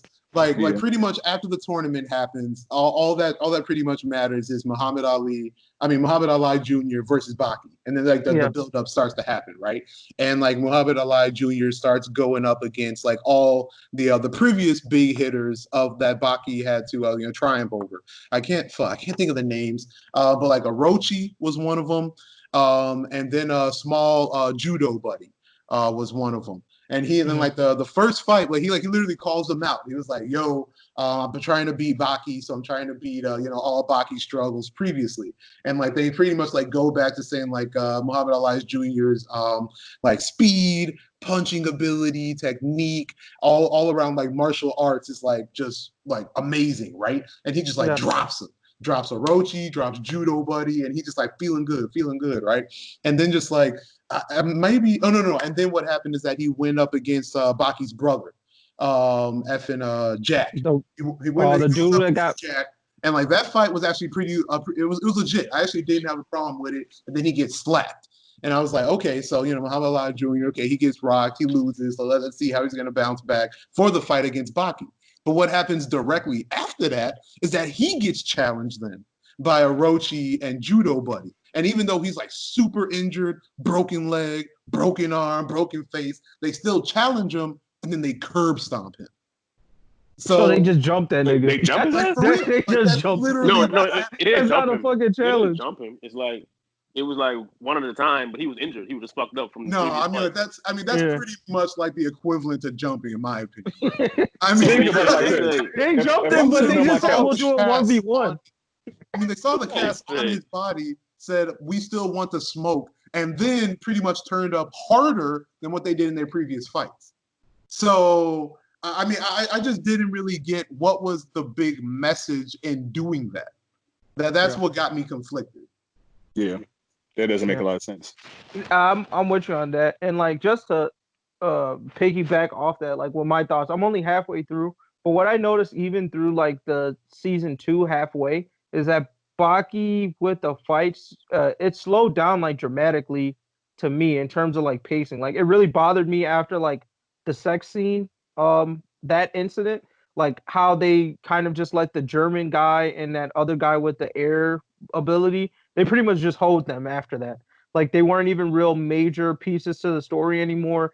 The battles against them wasn't as significant as like the previous jailbreak dudes were. Yeah, so at that point, that's when Baki like powered up, right? Yeah, that's when the pacing. Yeah, that's when the pacing started kind of like getting weird for me with Baki, and why it's like the first couple seasons of Baki, like the first one and like the beginning of the second one specifically, were way more like the way the first couple seasons of Kage and Ashura are told in their story, where like the battles are really like you don't know who's gonna win at the end.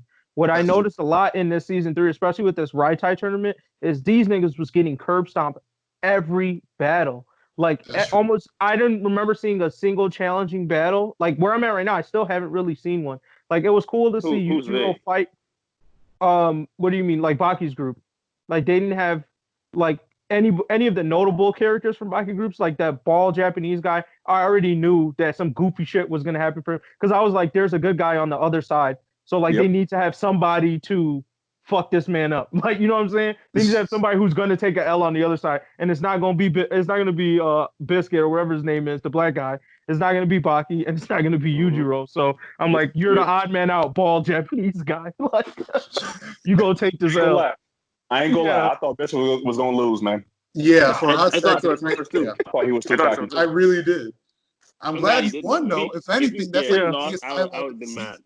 I would be mad if he lost. That's why I don't care about Muhammad Ali or Jr. I don't care about him. To me, that entire thing was just like hype. It was just the hype of Baki, like so he can finally like prove that he's strong enough to fight his dad. That's all it was for. I don't know. Like to me, so like I said, when I'm reading the story, I've read this. I haven't read this, but I've read the arc of Baki where he finally fights his father, and when he gets to that point, the way they show Yujiro in that story specifically compared to the way he's displayed in this anime is like even leagues higher. Like they were trying to hype him up a little bit there, but I'm telling you, like the level of hype I remember reading in that arc, I was like, I don't know what happens to Yujiro between this season and when they have their fight, because dude, like I guess he super scales up or something, but they made that fight way crazier, in my opinion. The other part, like I was saying, is just I just think this whole season just was like, I don't remember I wasn't as captivated with this season. Like I said, the fights were like really quick. Like they weren't interesting because like it was so one-sided. It was like I've already seen what Biscuit can do, and then he goes against this guy who's like, oh yeah, I did. They try to put a little bit of hype on him, but then they really didn't. Like he was the closest to the old school Baki fights I remember, and even then it still wasn't that difficult. Like I loved how the gangster guy had his fight in that last season. The gangster guy's fight was fucking amazing versus the I don't know, I guess he's black, the dude from jail. That shit was crazy. Like they went down to like the last before we found the winner. But like this, I don't think any of them really struggled. And then the way Baki disrespected dude's son, I was like, they put all these hypes on these Chinese dudes, and then they garbage. I was like, the biggest statement ever was, yeah, we gonna take y'all 5 dubs straight. I was like, do they know who they going against? I was like, none of y'all they lost the first match. Yeah. I was like, yo, this is goofy. I was like, y'all are a bunch of goofies. But I felt like that is what it ended up becoming. So like I'm not surprised about the Muhammad thing. That thing reminds me of like some weird Japanese elitist bullshit to me, because that's how I felt the Raitai tournament was. I felt the Raitai tournament was like Japan shitting on China. They were just talking way too much about they were just talking way too much about how they're shitting on Chinese martial arts.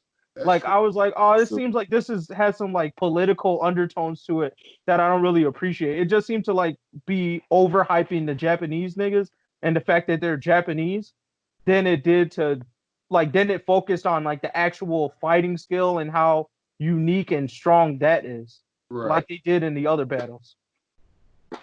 So I don't know. That was my thing on it. So I'm not surprised about the Muhammad thing. It's disappointing, but yeah, I don't like that it went to there. What I will say is that he eventually fights what's his face, Biscuit or Strong Dude, and I guess they put more respect on black guys there. But I mean, I don't know.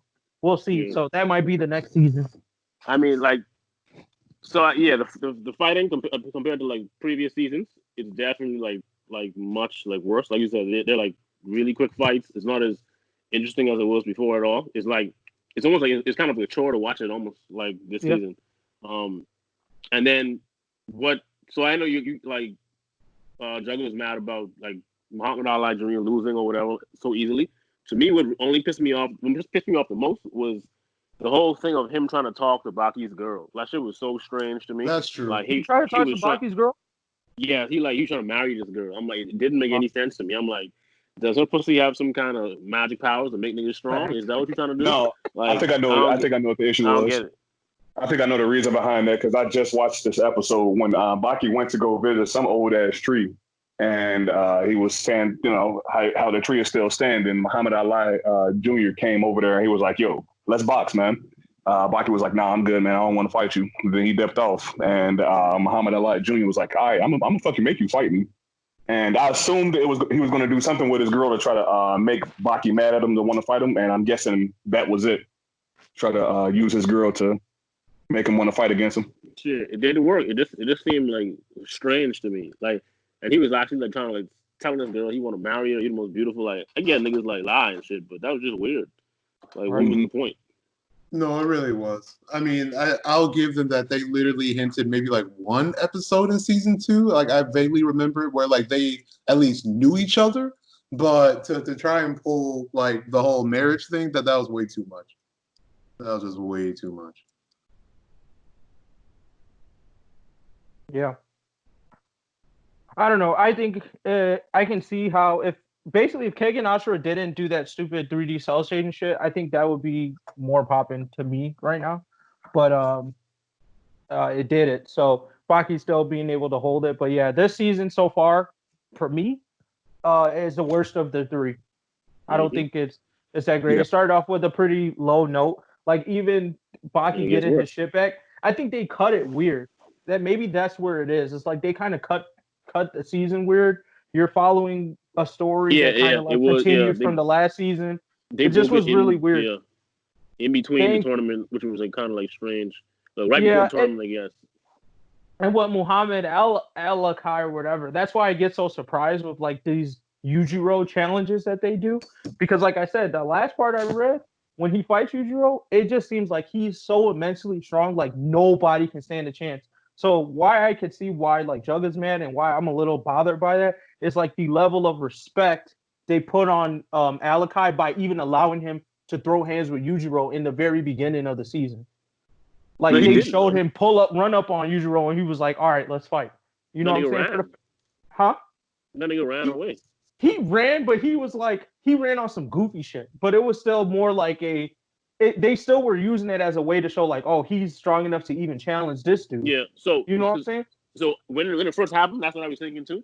But later on in the season, like we realized that this nigga just like he just cocky for no reason because he not even that cold. Like he thought he could be Baki, and then got his ass dropped. He was fighting all them Japanese niggas, getting his ass dropped.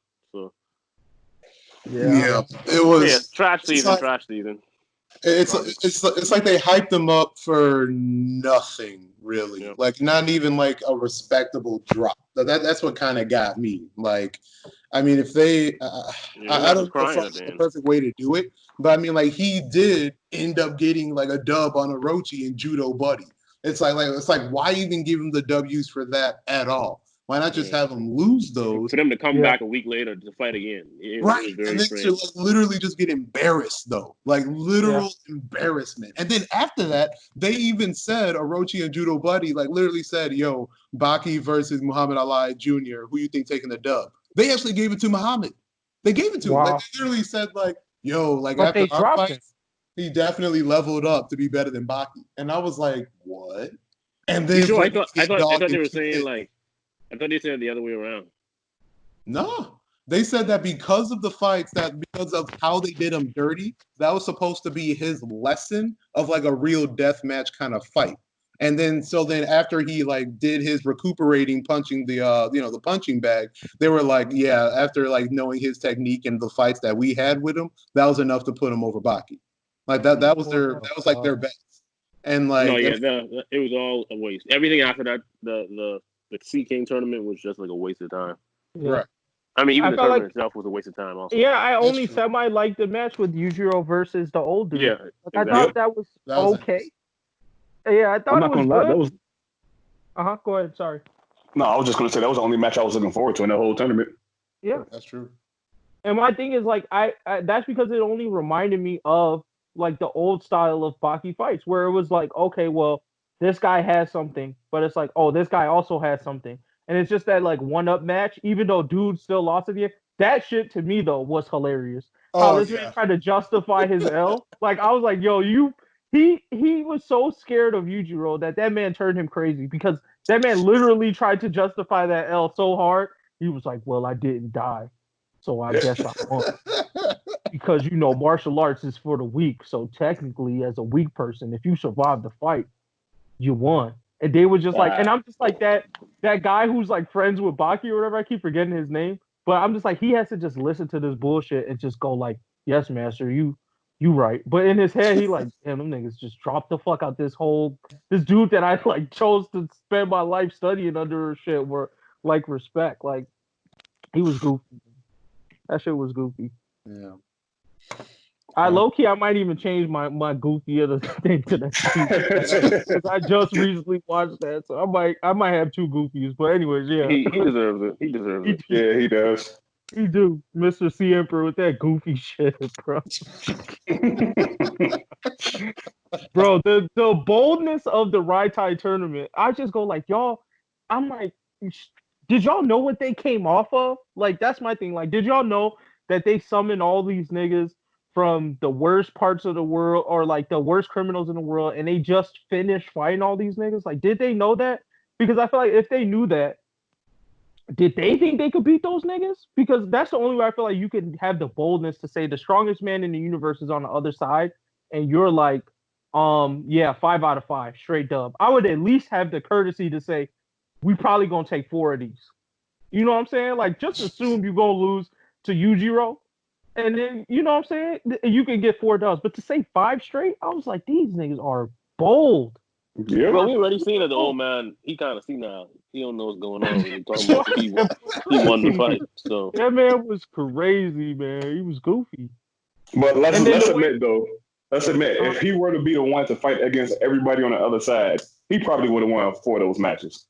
I think so. I think he would have had a shot at least against Biscuit. Maybe they would have did some story bullshit to do Baki. But yeah, he would have dropped Ball Japanese dude for sure. That's an easy dub. Yes. He coming off an easy dub with that Biscuit or whatever. Yeah, what the and then Biscuit don't fight. Biscuit is strong. Right. With Muhammad Jr. So, yeah, you could. Yeah, I mean, he would definitely beat Muhammad Ali, I think. Yeah. So, like, yeah, the only other question would be Baki, but he would definitely take the other 3. Yeah, he should have told them niggas move to the side. That's why, like, when they was like, "No, we'll still fight," and like, "Nah, nigga." That what they should have done, I think, would have made it more interesting. Was just had it like, "Here's our 5 guys. Here's your 5 guys." Like we go till like the last man. So basically, you'll just keep fighting until you lose, and then you're like knocked out of the tournament, kind of thing. So that way, we would have got to see him fight everybody, and then maybe like usual would have just been at the end or some shit.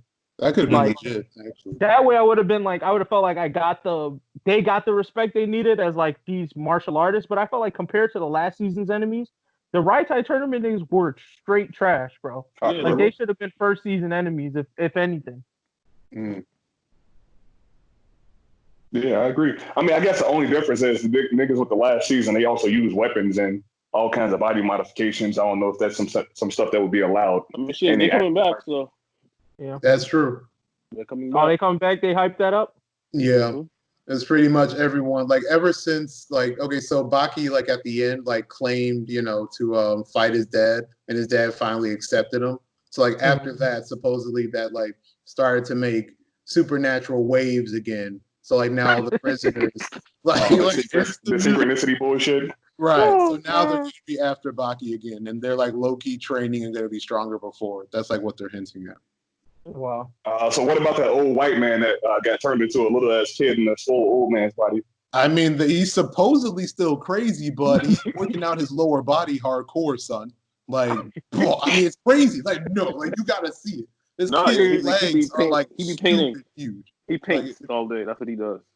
Yeah, like he only just literally paints all day in a squatting position, just straight. Wow. It's like what? All right, well, good luck to him, Dorian. That dude's crazy, bro. All right. I guess on to the discussion topic for the anime segment. Was there anything else on Baki? I think we're good, right? No, we sure. No, we good. All right. DC/Marvel comic live action versus anime live action. Player 5, you want to introduce this question to the group? I mean, yeah, so I guess the question is kind of like we've seen comic books get translated into anime, into live action, and it worked out really well, $1 billion business. But it seems like no matter who make it, Japanese or American, when anime get translated, that shit boo boo. Why is that? My thoughts on it is that comic books aren't based in overly unrealistic actions, emotions, and emotes, and so it's easier to translate what you expected onto a screen. The second thing is that it is doable with anime. They just don't get the same budget or the same, I guess, like artistic direction. Because if you can do a Spider-Man movie, those actions aren't any more unrealistic than any anime actions, you know? Yeah. And then we even got the emoting out of Spider-Man with like his eyes getting bigger and stuff. So I think anime, its time will come. The community, see the comic, and also the comic book community is more used to having their source material altered because it's just how it works. Whereas the anime community is like, what? This not exactly like Dragon Ball Z, like to the T. I'm hot. So Yeah. All right, just for that one note though, we can come together and say Dragon Ball Evolution, the movie was trash though, right? I saw the trailer. I saw the trailer and was like, I'm not watching that shit. Stop playing. Y'all sure it wasn't good? Just kidding. Goofy of the Year nomination goes to.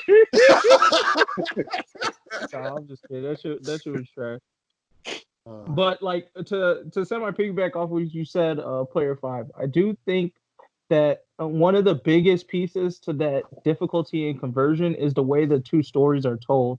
I feel like in the comic book world, since it's written by so many different authors and there's so many different sources to contribute to, you get a stronger relationship with the characters, and you also have more pieces that you can translate to like a live action movie where like the things that you have to respect and honor are more about the characters staying true to the characters, right? Like I can't make a Batman movie and his suit is pink, right? He has to be like Batman as I know him in the various mediums I've experienced him, and his villain has to be his villain in the various mediums I've experienced him in. But there's flexibility in that. But like in the anime world, it's a very linear story written by one person. So like the character and the villain are pretty much like that. Like that's it. There isn't really a whole lot of room to like put your own interpretations on them. And if you do, you sacrifice the story, which ends up being important because it's not informed by other people. Like their interactions with that villain are also very limited. Like Batman has over probably 1,000 at this point, if not 1,000,000 interactions with Joker. You can take any one of those, flip it, mix little pieces into it, make it your own story. Now, fucking Luffy and Blackbeard, there's like 2 interactions, maybe max, or 3 or 4 that you have to go off of. And if you're trying to make a movie off that, like you pretty much have to just stick to those interactions because once you change it, people go like, well, this wasn't in the anime or manga. And then you have to somehow be able to tie that back into what they know as the story. So I feel like the linearness of the stories also fucks it up. Like, and I think we had already tossed this idea out in previous podcasts. The better thing for them to do is to pick a character that doesn't have a whole lot of definition, that has a lot of ambiguity, or a story that's not told within the context of the world. Like they tried to do with Detective Pikachu, where they were like, oh, hey, this is like, you have no background on this. Like there's nothing you can go to. There's no source material. All you know is who Pikachu is. So I can do whatever the fuck I want with this story. Now, did the movie end up turning out great? I finally got to watch it. I think it was a pretty mad movie. But I think that idea or concept of like, oh, grab something from the world and tell that story versus trying to tell the story of a person that's a main character or pivotal to the story is probably like a better approach. I feel like that's where they're going to end up finding success. But just going like, oh, let's take one piece and make it to the big screen. The funny part about it is that anime is pretty much told as like a movie storyline. It's just a movie that has hella fucking chapters, right? It's a very simple beginning, very simple middle, and a very simple end. But it's just like, for some reason, never translates well to the screen in that way. But I feel like there has to be a difference between the animated movies and what we actually see within the live action movies, because the animated movies, they still receive a lot of good reviews, at least from the ones I've heard of. You talking about like the One Piece animated movies? Yeah, for example, like the One Piece movies, or let's say the My Hero Academia movie. Like, I mean, the Dragon Ball Z movie, the Dragon Ball Super movie where they fought Broly again. Yeah. So also with that though, I think it comes with like the artist freedom. Like so when you're doing it that way versus like making an actual movie about it, like I think you can stick it feels more familiar to you. So like my thing is like even like let's say they try to take one of the One Piece movies or even like the Dragon Ball Z Broly movie and try to bring it to the big screen. Well, now I don't have any context to the characters at all. So you got to find actors that look like the characters. Now you're bringing a whole new audience in because it's a movie. So some people semi know about Dragon Ball Z. Like there's other stuff that add to it versus like a side movie from a franchise that is really only marketed to people that are into the franchise. You feel what I'm saying? So it's like I just can just consume that. And then now you got to think about like what Player 5 said, like the budgets are smaller. So it's like on the movie screen, you have to somehow make it look as dope as the anime on a movie screen. Like with live action characters. The amount of special effects, CGI, all that shit you would need to do it to where you would feel like you could even appreciate it on the same level. I don't even think there's a budget big enough for that, to be honest. No, like I don't see how they would. They would need to spend. They would need to spend more money than they spent on Avengers to do that. Yeah. So, and it's not gonna happen. I don't think so, because if we just look at the Spider-Man movie alone, the Spider-Man movie had a lot of the most recent one had a lot of anime-like movements. And I think that honestly, the first and successful anime that gets turned into the movie will not be an action-heavy one. I don't believe that's gonna work. You're gonna have to build to that, get the funds for it. But if they did something that's like medium action-heavy, like let's say if they did like a Rurouni Kenshin or Trigun or Cowboy Bebop, where it's like, hey, we can definitely get those actions and movements to happen, then they could do it. Yeah, stuff like that would work. So I'm saying I'm referring more to like typically the most popular shonen, right? Black Clover, for example. If they make a Black Clover movie, that's going to cost a shit ton of money. Like it's just so much special effects that everything they do would involve special effects. Yeah. Yeah. They walk in and it's special effects. Like so, I mean that's just gonna be bread right there. Yeah, it's gonna take time, but it's just like with the comic book movies. Like before this recent era, like comic book movies were trash. You know what I'm saying? You'd get one per decade that was kind of decent. So it's it's gonna take time for like enough anime niggas, like niggas that's really into anime, not a nigga that just seen Dragon Ball Z, and also into directing and shit like that, like up the ladder. Once that happen, then I think it can happen. Or that I just think need to fix their fucking movie fucking. I think it just needs to get cheaper. Like I mean, as technology gets cheaper over time, it'll be cheaper for them to make that kind of movie. When that happens, then it really is just like who decides to make it. But as long as it's cheap enough, I don't see them. There's anything like holding them back from doing it.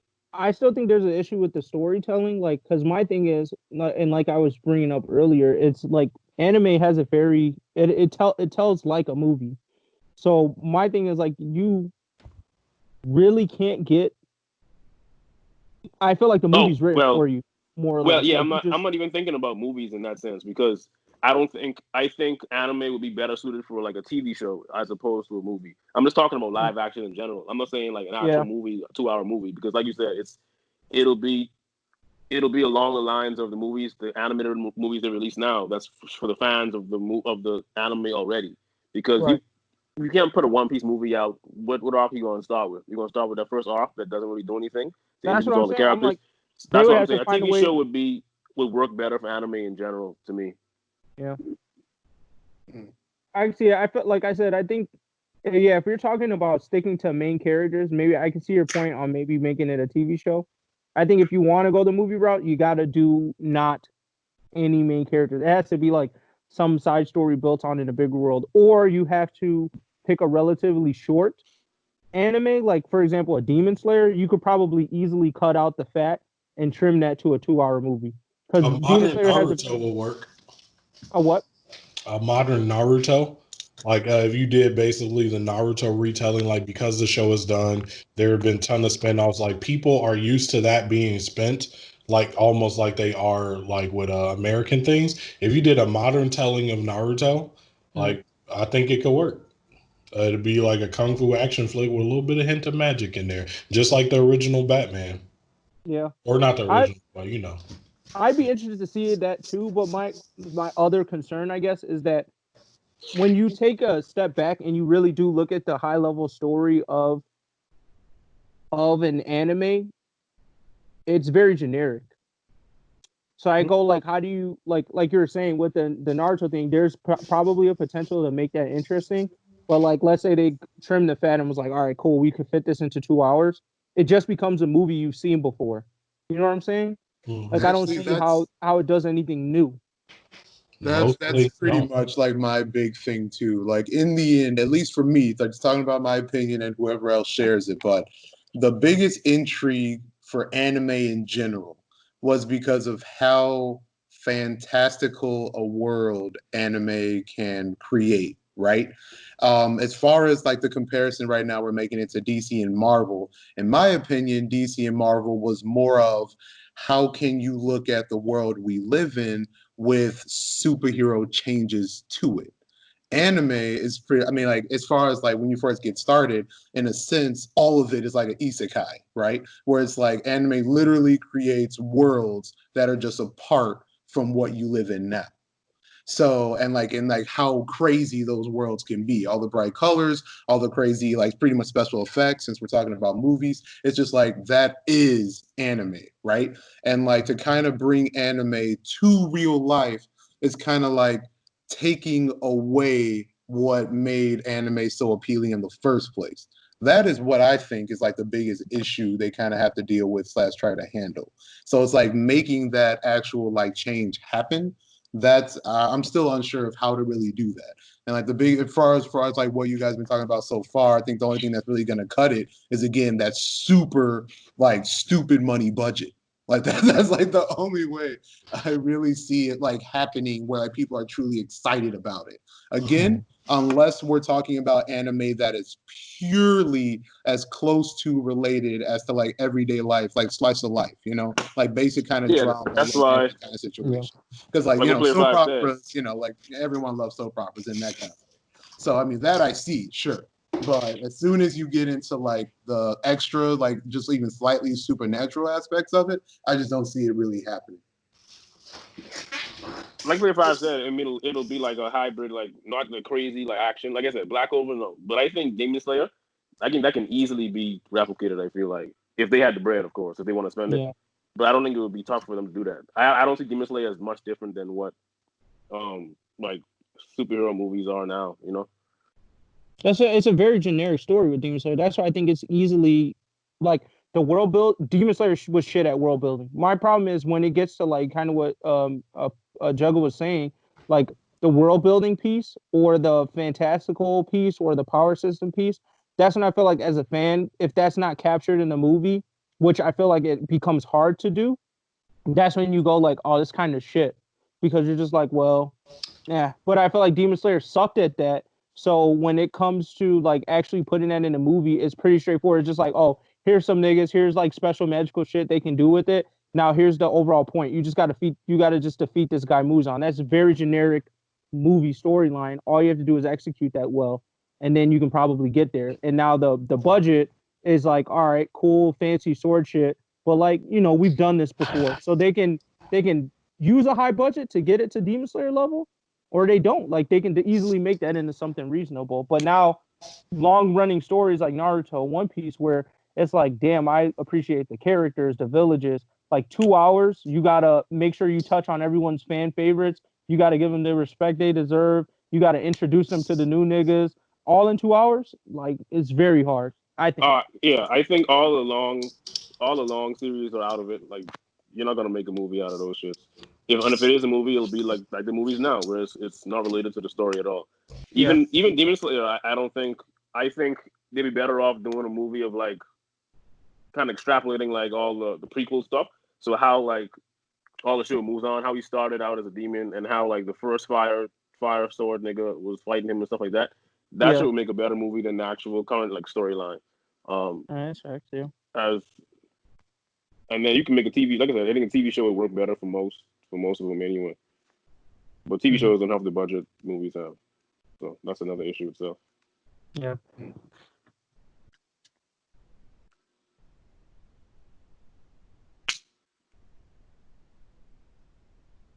Any other points on the anime manga debate? Give it No, to I was just trying to look up. I was just trying to look up any video game, well, any movies that were created after video games to see if there were any ones that lived in a highly animated world that was well received within a movie. But Did anyone check out Sonic? How was that? I haven't watched it yet. no, I haven't. I honestly don't get the obsession with trying to make things live action though. I don't see why. Like, I what's think wrong is with that it brings it closer to real for the actual fans. Like, I think it worked really well with the superhero movies. Like, for me, that's why I enjoyed the DC ones, at least, because I felt like that was the closest I've ever felt like I've seen up until that point of a movie that made me feel like I would, that it was like, oh, this is what the world would be like if Superman really existed. Like, this is what that shit would feel like. That I felt like the live action aspects helps bring that realism to you over the cartoon thing. But that's my reason, I think. Mm. And I think honestly, it makes you more money, like because you gotta remember your average. No, person. of course, that's the reason yeah. for everything. You know what I mean? Like, you know, outside of the bread, I guess. So Shit, not for the creators of the movie. I'm talking about for the consumers. Then, in that sense. Like, why do we go watch it? Yeah. Yeah. Do people still pay to like go see certain actors in movies? No, Do you I feel don't like think that's so. really a thing now? Still? Yeah. No. I think so. Well, you can definitely bet that a bunch of the Beyonce fans are going to see like Panther 2 just to see her. That's true. Yeah, but she's not an actor. Like, musicians are a little different. I feel like I don't think people are going to see actors though. I feel like it's only true for me in terms of like kung fu flicks because I still watch those. So like if I see like a Donnie Yen, a Jackie Chan, like certain names in a movie, I'll immediately put some clout to like it's probably worth the watch or at least like a chance. But You mean like the other than Expendables 1 those, and 2? huh? You mean like the Expendables 1 and 2? How they put a bunch of big names? Oh yeah, in Expendables definitely had that clout for me where I was like, oh yeah, when they did Wesley Snipes and when I was like, all right, yeah, I probably got to give this a shot at some point. I'm not gonna go to theaters to watch it, but I'll watch it.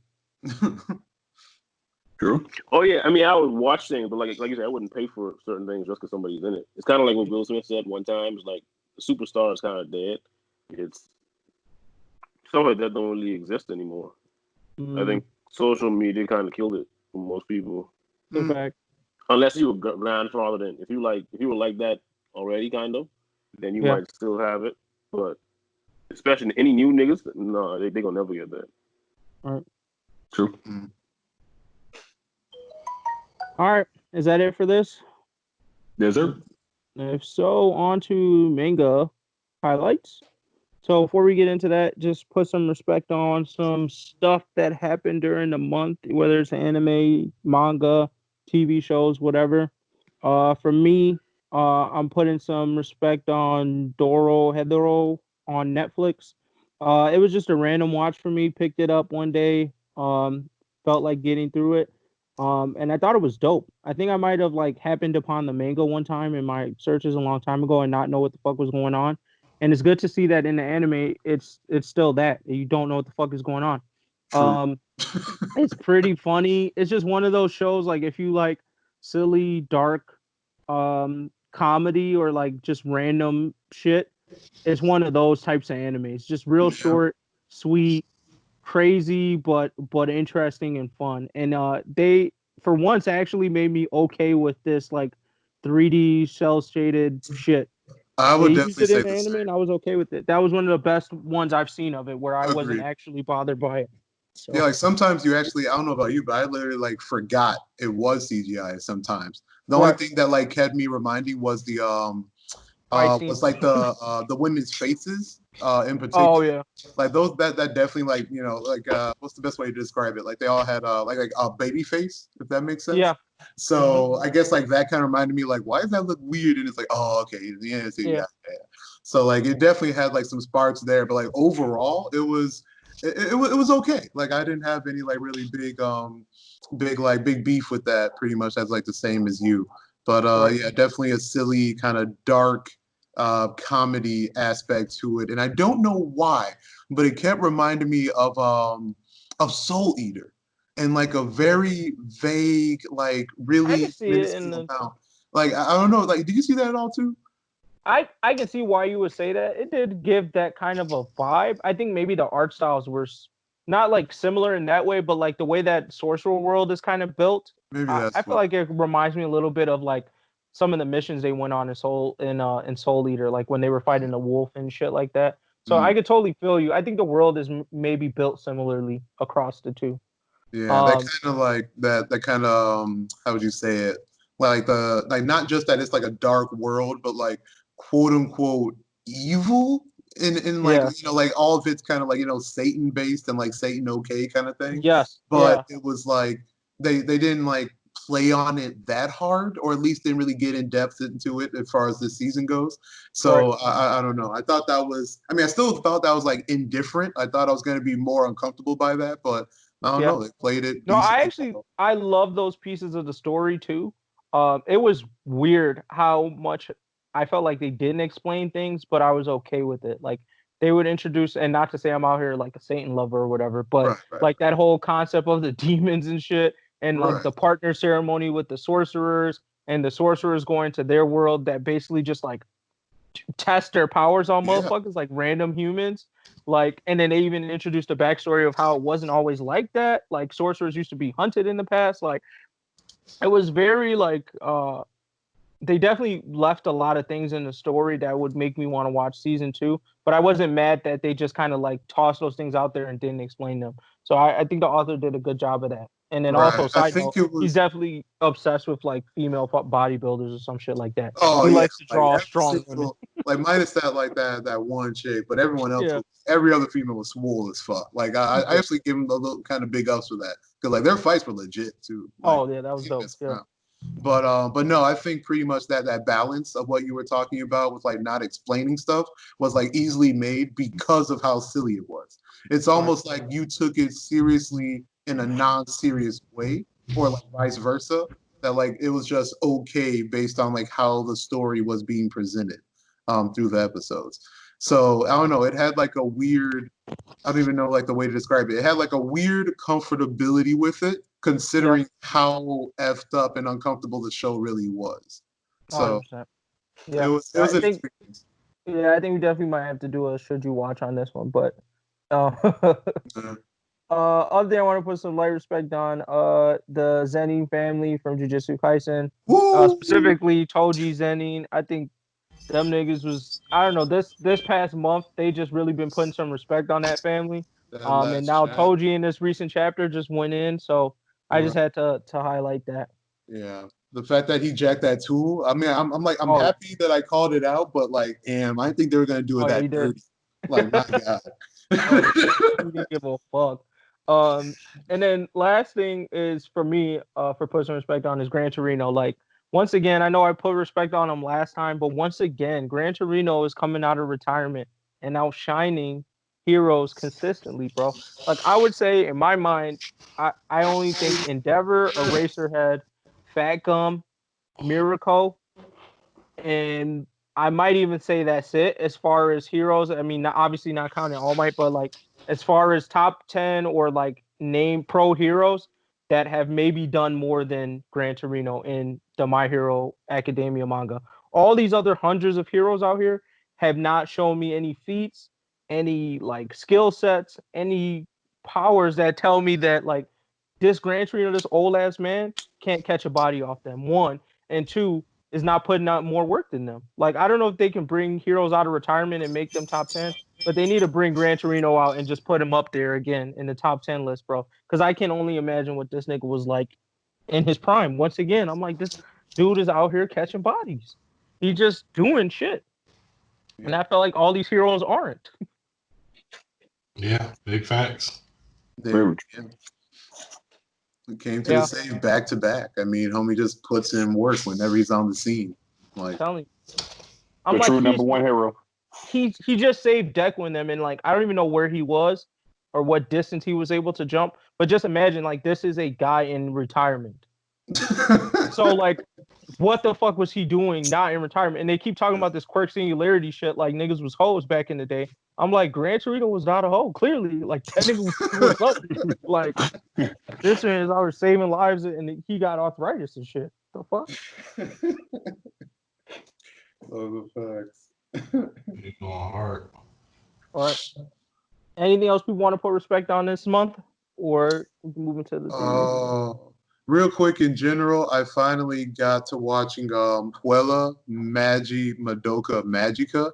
Yo, if y'all and like the audience have not watched that show, that is literally a must watch. You watch all the long name animes. I'm sorry. You having the longest. I'd be like trying to think after the fact. I'd be like, yo, what was that anime Jugga suggested that had that long ass name? And I'd be like, I don't fucking know. It was too goddamn long. Madoka, you'll get there. Puella Magi Madoka Magica. But I mean, I was taken aback. I mean, it's one of those anime that people are, it's like, kind of one of those like classics, I guess people have been saying, as far as like, you need to watch it, it's really good, maybe dark, blah, blah, blah, blah. But I was just overall impressed for the simple reason that in 12 episodes, they skillfully and like just elaborately explained the entire plot and hit extremely big and mature themes and aspects of the show, and like actually like had it from beginning to end and explained them perfectly within only 12 eps. Like I would literally go as far as to say that like as far as anime goes, it's probably the best 12 episode story that I've ever watched. I mean, it's just they just pack so much in it, and they do it so like they just like weave them together so well that I just wasn't ready for it, especially with like still how weird and slightly dark of an anime it is. Like and especially like for a magical girl anime, like I think it like broke weight. Like it just made like no one was expecting that from a magical girl anime to hit so many adult themes and to actually be just so mature and finish the story again within 12 eps. I just have never seen that in such a small amount of time. So if y'all looking to like, dig deep a little bit and like actually like really, I don't know, like actually hit you a little bit, especially in the 12 episodes, take a peek at it. But bravo to them. I'm glad I watched it. I put respect on it as well. You should watch it. Oh, you checked it out, Playboy? I watched it a long while ago. I probably should rewatch it by now. Yeah. If you were like a kid watching, you'll probably hit like a whole nother like appreciation for it, no doubt. All right. Anybody got anything else to put some respect on this month? I wouldn't say put respect on it, but I finally watched Parasite on Netflix. Have you never watched it before, or like? No, I never seen it. Oh wow! You wouldn't put respect on it though? Ooh. It was just all right. It wasn't like nothing crazy to me. Really? More of a time passer. Damn. I would say like I don't know. In my opinion, I'd say Parasite is a solidly good anime. Would it be like GOAT level? But I would say it's like, would it be GOAT level? No. But would I say like it's something that definitely stood the test of time? Because that shit old. Like, I would say yeah. Is it that old? How old is it?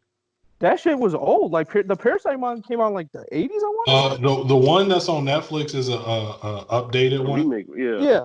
But I mean, it's off of the old ass manga. Early 2010s or.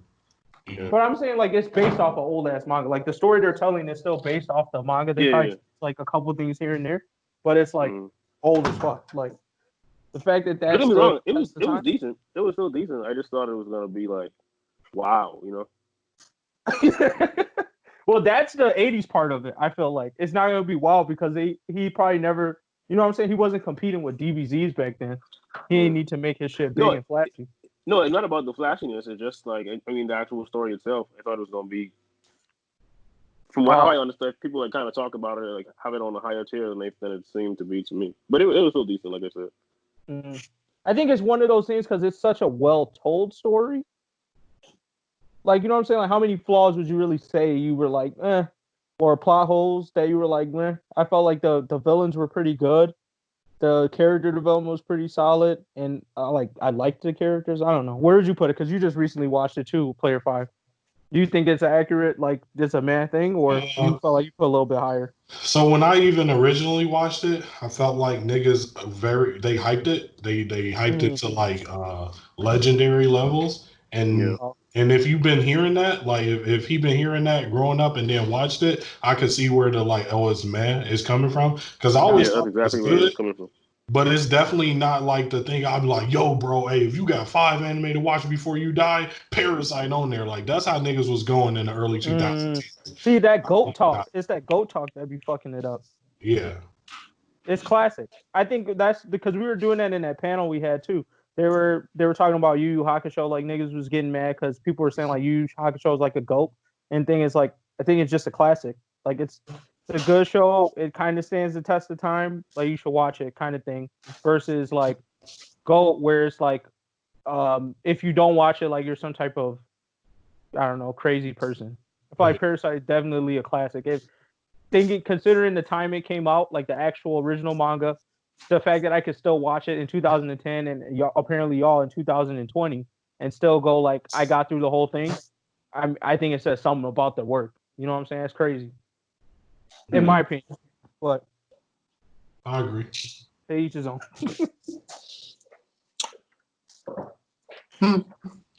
Anything else for personal respect? Now, if not, Player 5, you can hop into your theories. Oh, my bad. Go ahead, Grant. So I just watched Haikyuu, however you pronounce it, the volleyball anime. Yeah. Volleyball. And that shit was decent as hell. Yeah. I found it kind of disrespectful the way that they ended it. Sports and delinquent manga, I think, are my two subgenres right there, bro. I haven't I don't know, disliked the sports anime yet so far. Yeah, I have to agree. My one gripe with the anime though is that they ended it right before the the final team that they had to go before the national. And I'm just like, what the fuck? That got me big, man, because I feel like with the other sports animes I've watched, usually you get through the major tournament, or you see them get to like their major tournament shit. Like Hinamaru was like, okay, we gonna build towards this like big final tournament, and they actually showed it. And then like, what else did we watch that was sports? Kuroko no Basket. Like I think the first season probably built to like the winter tournament. You probably saw them play that, but I feel like with them it was just really just those first two were. They only got 2 seasons on Netflix, right? Yeah. I think those first 2 seasons, they like in my opinion, spend way too much time exploring that like dynamic between those two teams.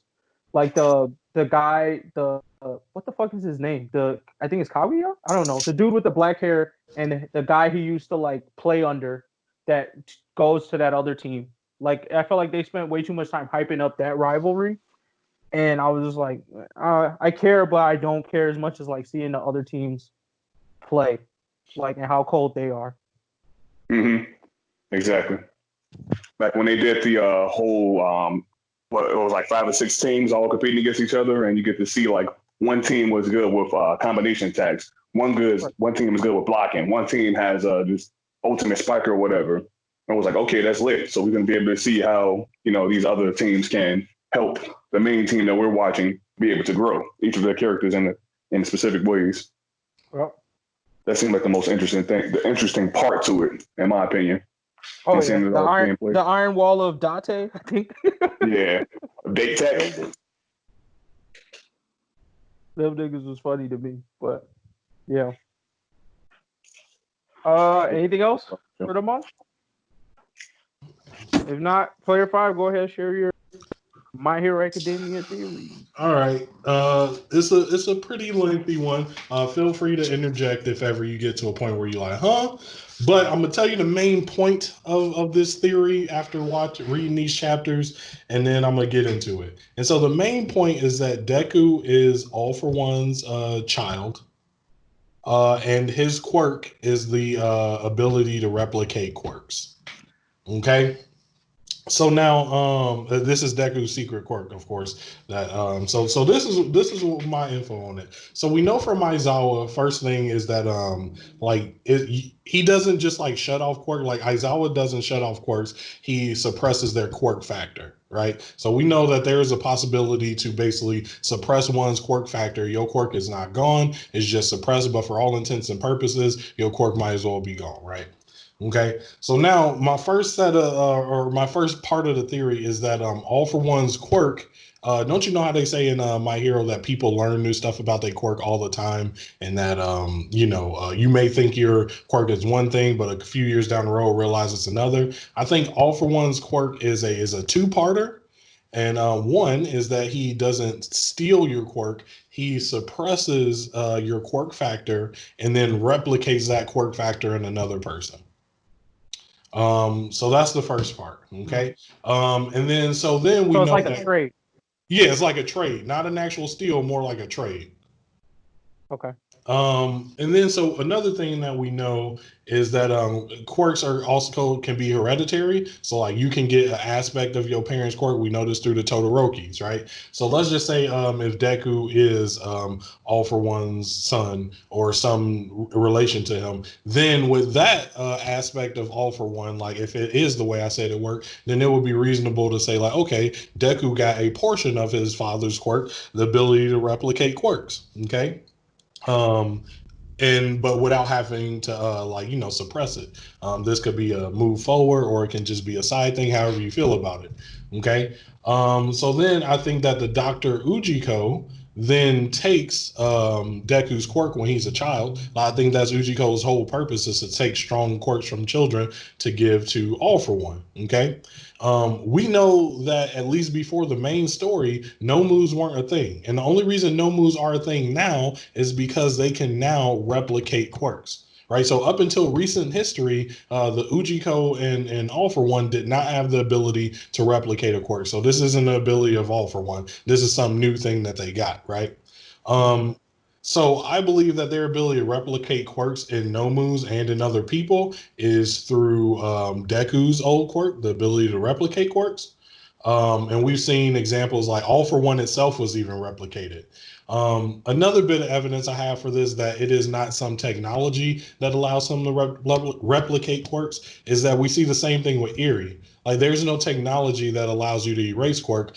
Only Erie's quirk that rewinds you to before you had a quirk factor can erase your quirk, right? So we already got precedents in this world that quirks can be used as pseudo technology to manipulate quirks. Okay. So then and now the reason I think that Deku has this quirk. Okay. So now we're gonna go to the Deku part. Why I believe Deku has this quirk.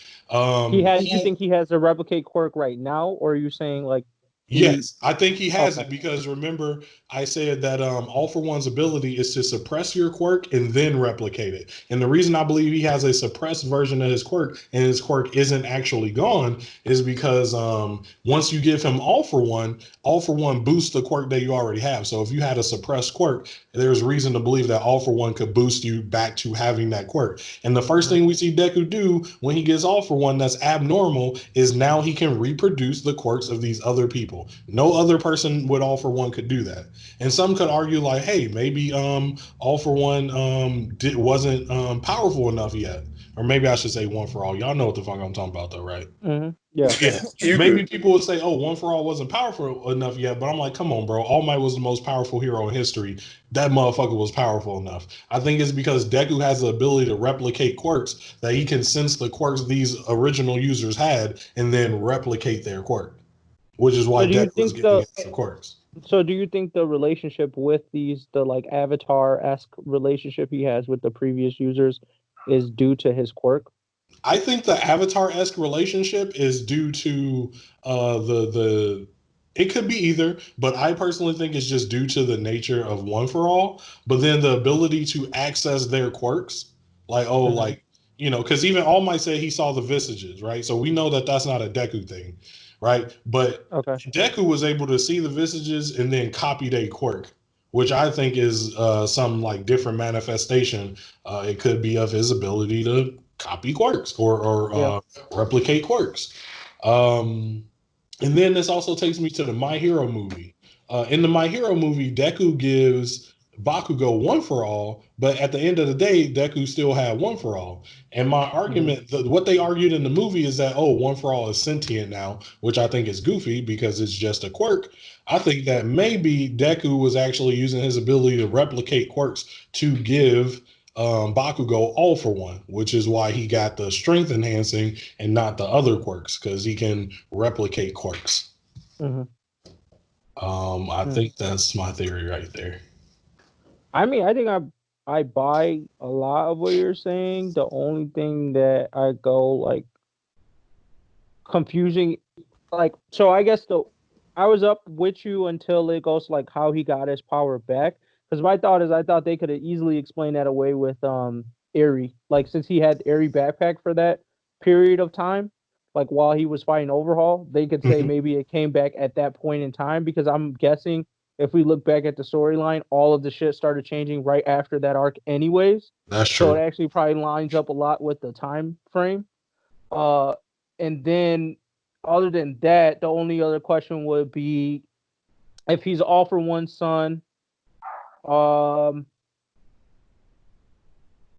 Just like no, I think that would pretty much be it. Just when he got it back, and then I think after that is just the extra relationship they added with the visages and how that applies to like him taking the quirks from One for All, because I can see that being explained two ways. One, kind of what you were like throwing out there, but two, also that since his power like boosts quirks as well, I'm guessing it like is taking what his original quirk was and turning it up to 11. So it might be that now it does allow him to take, I don't know, powers that were associated with All for One, because it's like technically a high level version of his original quirk replication power. That makes sense.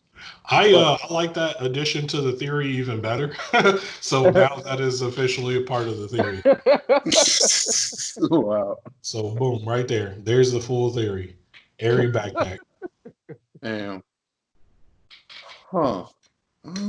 Well, so this just goes on with the theory that Eri can get Mirio back to how he was, right? That trash ass nigga done. You said it's already been done? No, I said that trash ass nigga done. Bro, stop putting disrespect on Ghost, man. Wait, what? The slander. I just felt like you just got another nomination, bro. Goofy of the year. I just felt like disrespecting the nigga. Y'all gotta be cool with me. You know, we in troubled times right now. Wow. Same nigga that just requested that I shoot whoever was in my house, aka my girl. Hey, bro, you see how they got me thinking different, bro. You can't take anything I say as evidence for Goofy of the year. What? Oh my God. Bro. Don't make me sue the company. I'll sue y'all ass, bro. Yeah. Wow. You know this conversation is recorded, right? I thought you was even trying to get it, and now you wow, like what? Damn. Crazy. Damn. Yeah, that might need to be concrete Goofy nomination. Goddamn. I was right with that. Okay, let's switch back gears. We're gonna talk about the theory. To be honest, the biggest question I have is that I was going back and forth with it. I think it was you who first mentioned it about Deku being All for One's son, and the only reason I can't get that is because of the personality of All for One. Because like knowing him, there's no way he would just like give up his heir, right? Because like I mean, he's kind of like that kind of controlling, like always wanting to kind of F up the next generation. And in my opinion, at least at the time, who would be better to do it than like, his own flesh and blood, especially if it was a possibility of his flesh and blood having part of part of his quirk in the first place. So I just don't. I mean, it's hard for me to really see that he'll turn out Deku being his son because of that fact alone. I feel like, but then that goes to imply that somehow All for One cares about his children. We do know that Deku Dad is like not seen, so he's probably something important. And then like my thing is like he chose his successor. He chose specifically for his successor to be the grandchild of a bitch he ain't like. You know what I'm saying? Or maybe he did like her. Who knows? They even say Deku mom kind of looked like her. Or All Might said that. You know. So I don't know about that part. Here's All I one can thing. say is I think it is an assumption that he would care about a child if he had one, because he hasn't necessarily shown the capacity to care about anything yet, in my opinion.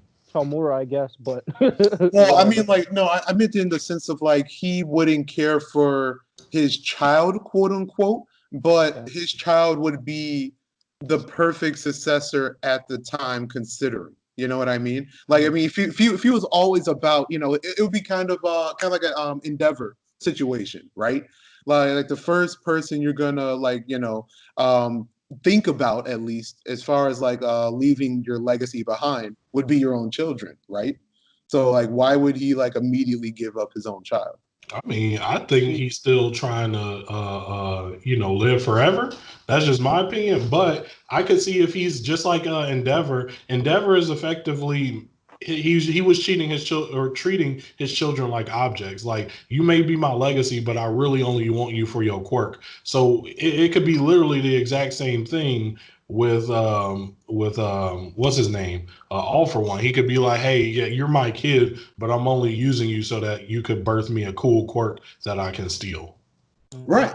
I mean, I'm just saying like that would just like support the fact that he would at least chill with Deku until he finds out, though, right? Why? What do you mean? I don't necessarily see why that supports the fact that he would have an emotional connection to Deku. Like, there's no reason to have a emotional connection with Deku if you only made him to get you a cool quirk. No. I'm not saying no. I'm not supporting like the emotional fact as far as like actually caring for your kid. I mean, we're both on the same page as Yeah. far as like to looking at we'll just say young person at the time to carry on the legacy. Because like I'm pretty much with your theory in the sense that he's still using Shigaraki in that fashion. It's not like All For One cares and loves for Shigaraki. Just at the time of like supposedly the story is true. Like when he met Shigaraki was just the perfect person to do so. I'm just saying though that he still found Shigaraki when he was like a little kid.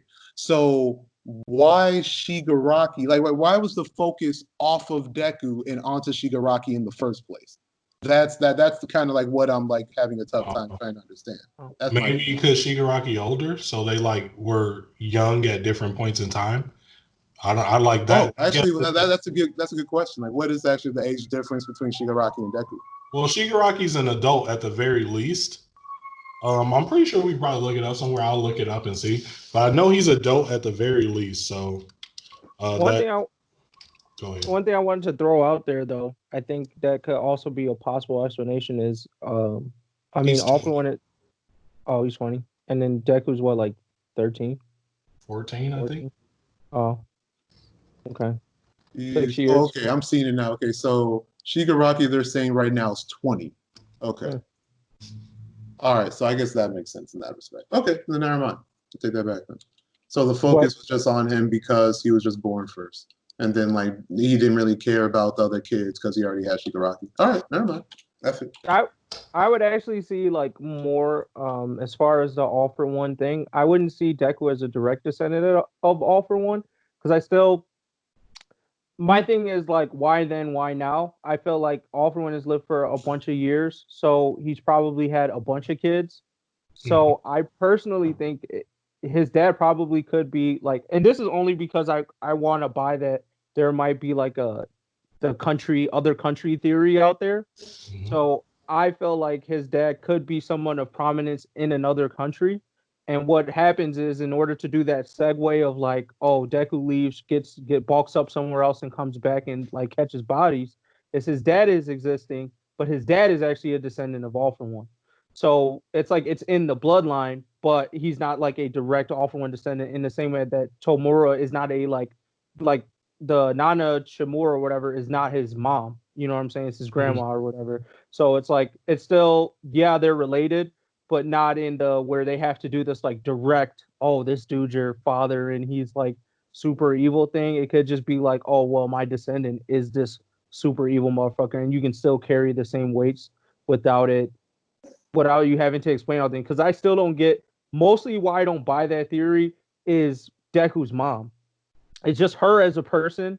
I don't get why All for One would pick her as a suitor. You know what I'm saying? How they ended up meeting. Like, none of it adds up, and none of her backstory adds enough in my mind to really explain why she would be chosen to bear Deku the child. That's it.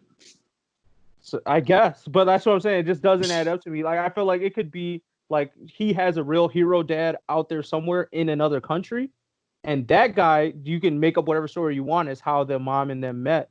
But then you can just say that guy's a descendant of All for One. They did say that his dad is a salary man, so we know he's not a hero unless he like a vigilante or something. Maybe. But I mean, heroes Yeah, that's a lot that you would tell him. Oh, this nigga, okay, a businessman. He can work for the government. On that Hawk shit, they're trying to introduce that whole Hawk's government experiment backend shit, so he could work for the fucking government on some CIA shit. Ooh. He could be. Yeah, we'll see. I just don't buy I just am always iffy about the All for One and Deku being his direct descendant, because I still feel like they didn't even do that with Tomura, and All for One has lived for so many years. That's also the other big piece. Is like, if you live for all of these years, I mean, you got to have kids out there if you chose to have them, or you just didn't, right? Why then? Why now? You know, if you didn't have them before. That's all. Yeah, my only answer or rebuttal to that is that, you know, quirk generation is random, as we've seen with Endeavor and his kids. It could be that he literally be out there, you know, putting his seed to the world. You feel me? And just, it could just be like, hey, this is a lit quirk. I need that. Because like, so we know he is able to transfer what's that quirk? All for One. So it's just like, I don't know, why give that quirk to the doctor if your goal isn't to steal quirks of people, you know? So, I don't know. We'll see. That's a theory. We'll see. Yeah. Okay. I mean, we got ourselves another My Hero theory. Niggas wasn't buying the Dobby shit, but it's okay. This one might have some more stickiness to it. All right. Anything else on manga? Anybody want to talk about? Or we can move on to MVPs and Goofies. All right. Let's say MVPs and Goofies. So for my MVP of the month, I'm going to have to give it to N from Dohoredoro or whatever it's called on Netflix. This man is like the strongest sorcerer in the world of this show. And his power is just that he turns things to mushrooms with his breath. I just found it absolutely hilarious that this guy was able to make it to basically the top of his world off doing that. And as a character, he's just like, I don't know, hilarious and interesting. Like, he's a businessman. I don't know, it's just some funny shit with this dude in general. But I enjoyed a lot of the scenes with him. And I'm interested to see more of him in season 2. Now for Goofy, I had already said it was going to be twofold and earlier in this episode. But first off, what I had originally was Promised Neverland. I already wrote this before the final chapter got released. I read the final chapter, didn't change it being a Goofy. If anything, I'm doubling down on the show being fucking Goofy. Still Goofy of the year in my mind, or at least a nominee. So yeah, Promised Neverland, Goofy. My second Goofy has to go to the Sea Emperor from fucking Baki. That boy was too bold and too stupid. I know he didn't open his mouth talking about, we gonna drop y'all 5 out of 5. Like, what?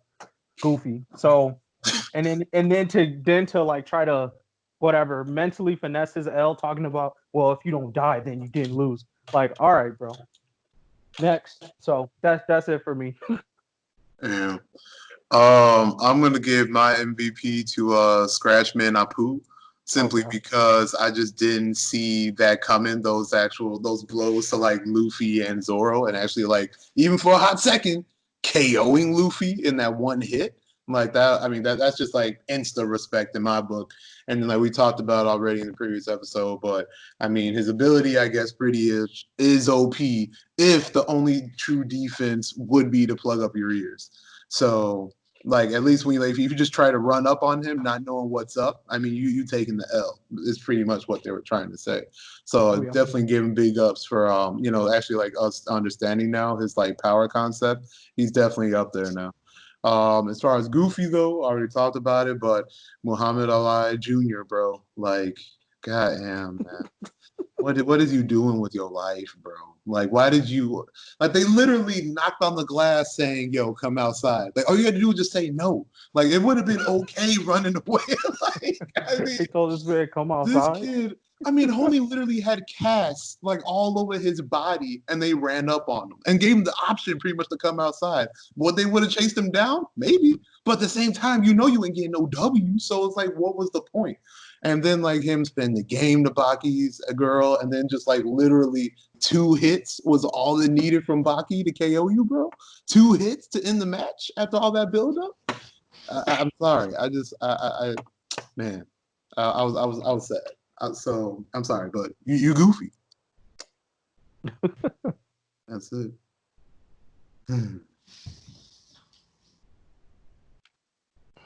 Deuce. Like we just going down the list. Yeah. All right. I'm gonna start with Goofy, in line with what they said. I'm gonna just give the Goofy to the entire season 3 of Baki. For all the reasons they said and multiple others, it was very disappointing. I was so sad. It just like went completely downhill. So I'm actually watch season 4, but I won't be excited for it anymore. And then MVP. Tough. I don't know. Dang. Oh, can we put C Emperor up as another nominee? There's a lot of Goofies this year in 2020. I'm surprised at how many we've gotten so early in the year. But I almost want to nominate Buddy C Emperor as a Goofy of the year. If you even want to nominate all of season 3 of Baki, but no, you could put the Goofy put the C Emperor up there as a Goofy for the year. Another official. He got some qualifications. I don't know if he's surviving. I don't know if he's surviving against Promised Neverland and Demon Slayer, but stay up there. Yeah, he is not going to beat Promised Neverland. Probably not, but he in the playoffs. Yeah. He's not going to win the championship, but he in the playoffs. My MVP. Honestly, I'll just give it to like all these streaming services in general. Like, I feel like they've been pumping out like hell of shit to get people through like staying at home. Yeah. Some of it is hit, some of it is a miss, but I appreciate it regardless. Oh. All right. All right. So for my MVP, I'm gonna give it to Yujiro Hama because that man has not failed to impress every time he has hit the screen. It fucking killed me when the fucking season starts and this man rips a nigga's face off. I was like, oh yeah, that nigga lit. That was hilarious. That nigga lit. Was hilarious. Woo! And that dude, the thing is like, it's not even just that he ripped dude's face off. It's the dude whose face he ripped off too, because that dude was sitting there like they've been hinting at him in the last season about how dark and just weirdly strong he might be, and to just get curb stomped like that, right? Like, yo, that's crazy. I was like, oh, all right, this nigga definitely living up the name that he's the strongest creature on this planet. So had to give him full respect for that shit. And then for my Goofy of the month, I'm gonna give it to Chopper. Because that nigga definitely is a fucking idiot trying to bust a fucking grenade at Big Mom while trying to run away. Wow. Wow. Hey, bro, Chopper's just doing what he could, bro. He didn't know what to do. That man should have jumped all in that water with the rest of the gang as soon as they saw somebody popping out that building. He was a distraction, bro. Damn, niggas can't hold him up? No, bro. All these samurai jumping in the water, can't nobody hold him up? You're right. I've never. Has that ever worked? I mean, Kinemon got a devil fruit too. He jumped in the water. Did he? Yeah, he did. He did. Oh my god! Oh shit! And that nigga got out like it was nothing. Damn. That's fucked up. Well, wait. Well, it does look like someone pulled him out though in his defense. Yeah, I'm sure. But anyways, he's saying Chopper could have did that shit too. Exactly. Yeah. He's much smaller, so much Chopper easier. Want to smoke, bro. Chopper want to smoke. Yeah, fucking me a Goofy. If she eats him, I'd be okay with that. Damn. Wow. Chopper's a fan favorite. You gotta watch out, bro. That's Hella niggas to drop One Piece if Chopper die. Stop. actually that's, I'm that's serious. true though. There's a lot of Some Alright. niggas are there just for Chopper, bro. I put all them niggas in the Goofy of the Year nomination. I mean, Chopper's a good character, bro. Have you seen the Kung Fu Point? Yeah, bro. I bet. Kung Fu Bet. Chopper don't mess around, bro. All right, watch him get dropped then. It'll be a Kung Fu bitch for Big Mom. Right. She will be like, damn, that Kung Fu Point has some kick in it.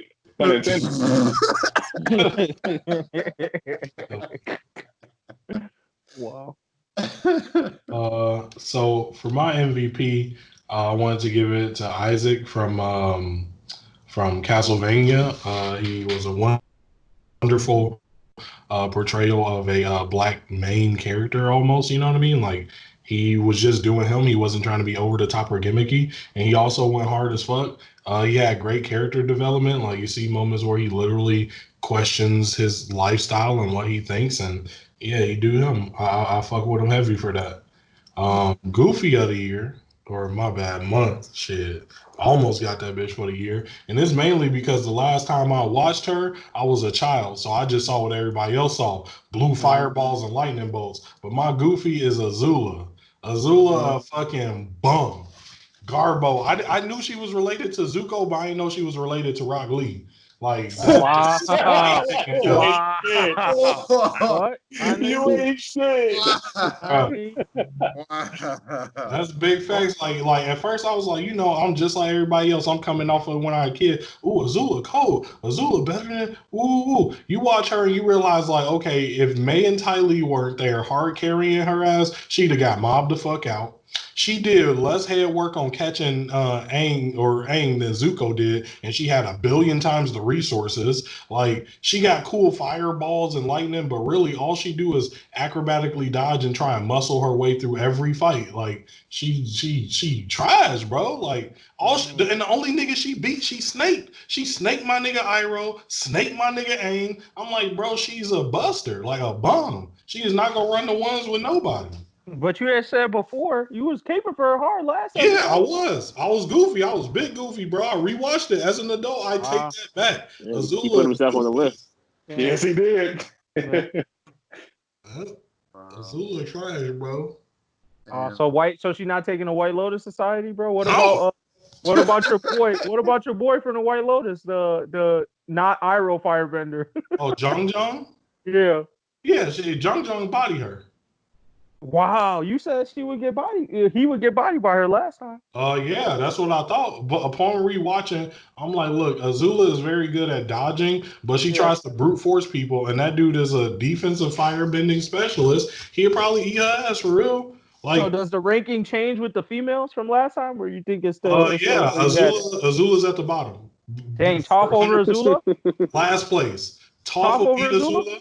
Toph beat Azula. Ty Lee will rock Azula. Like, she literally did knock that bitch out. Like, bro, like, and Katara, at first I was only remembering the fight at the end where Katara soloed her. Katara soloed her in season 2 too. Like, it wasn't no bullshit. Ain't nobody jump in. It was like, bro, run the motherfucking ones. And she got bodied. She was about to get ripped in half. She had to jump Katara with Dai Li, bro. Like, trash. I knew name was Zula. I'm gonna have to rewatch the damn show now. I'm saying, like, I just rewatched it, but I was like, damn, I don't know if she was like that. Like y'all wasn't paying attention. That's I guess not. Yeah, because like, don't get me wrong, she just like Rock Lee, bro. You'll watch her do all the acrobatics and shoot the blue fire and the lightning, and you like, damn, bro, she gotta be cold. She gotta be just like when Rock Lee dropped the weights. You like, he gotta be cold. But then you rewatch the movie and be like, yo, he ain't doing shit, bro. That's all for fun, nigga. Like, she's a powerful firebender. Don't get me wrong. It ain't like niggas just be hoeing her, but like, she's lost a straight up ones with Zuko before the end. Like, bro, she not that good. Shit, well, it is what it is. Yep. Alrighty. Well, that's it for this episode of the podcast. Catch y'all next time, I guess. All See right. you.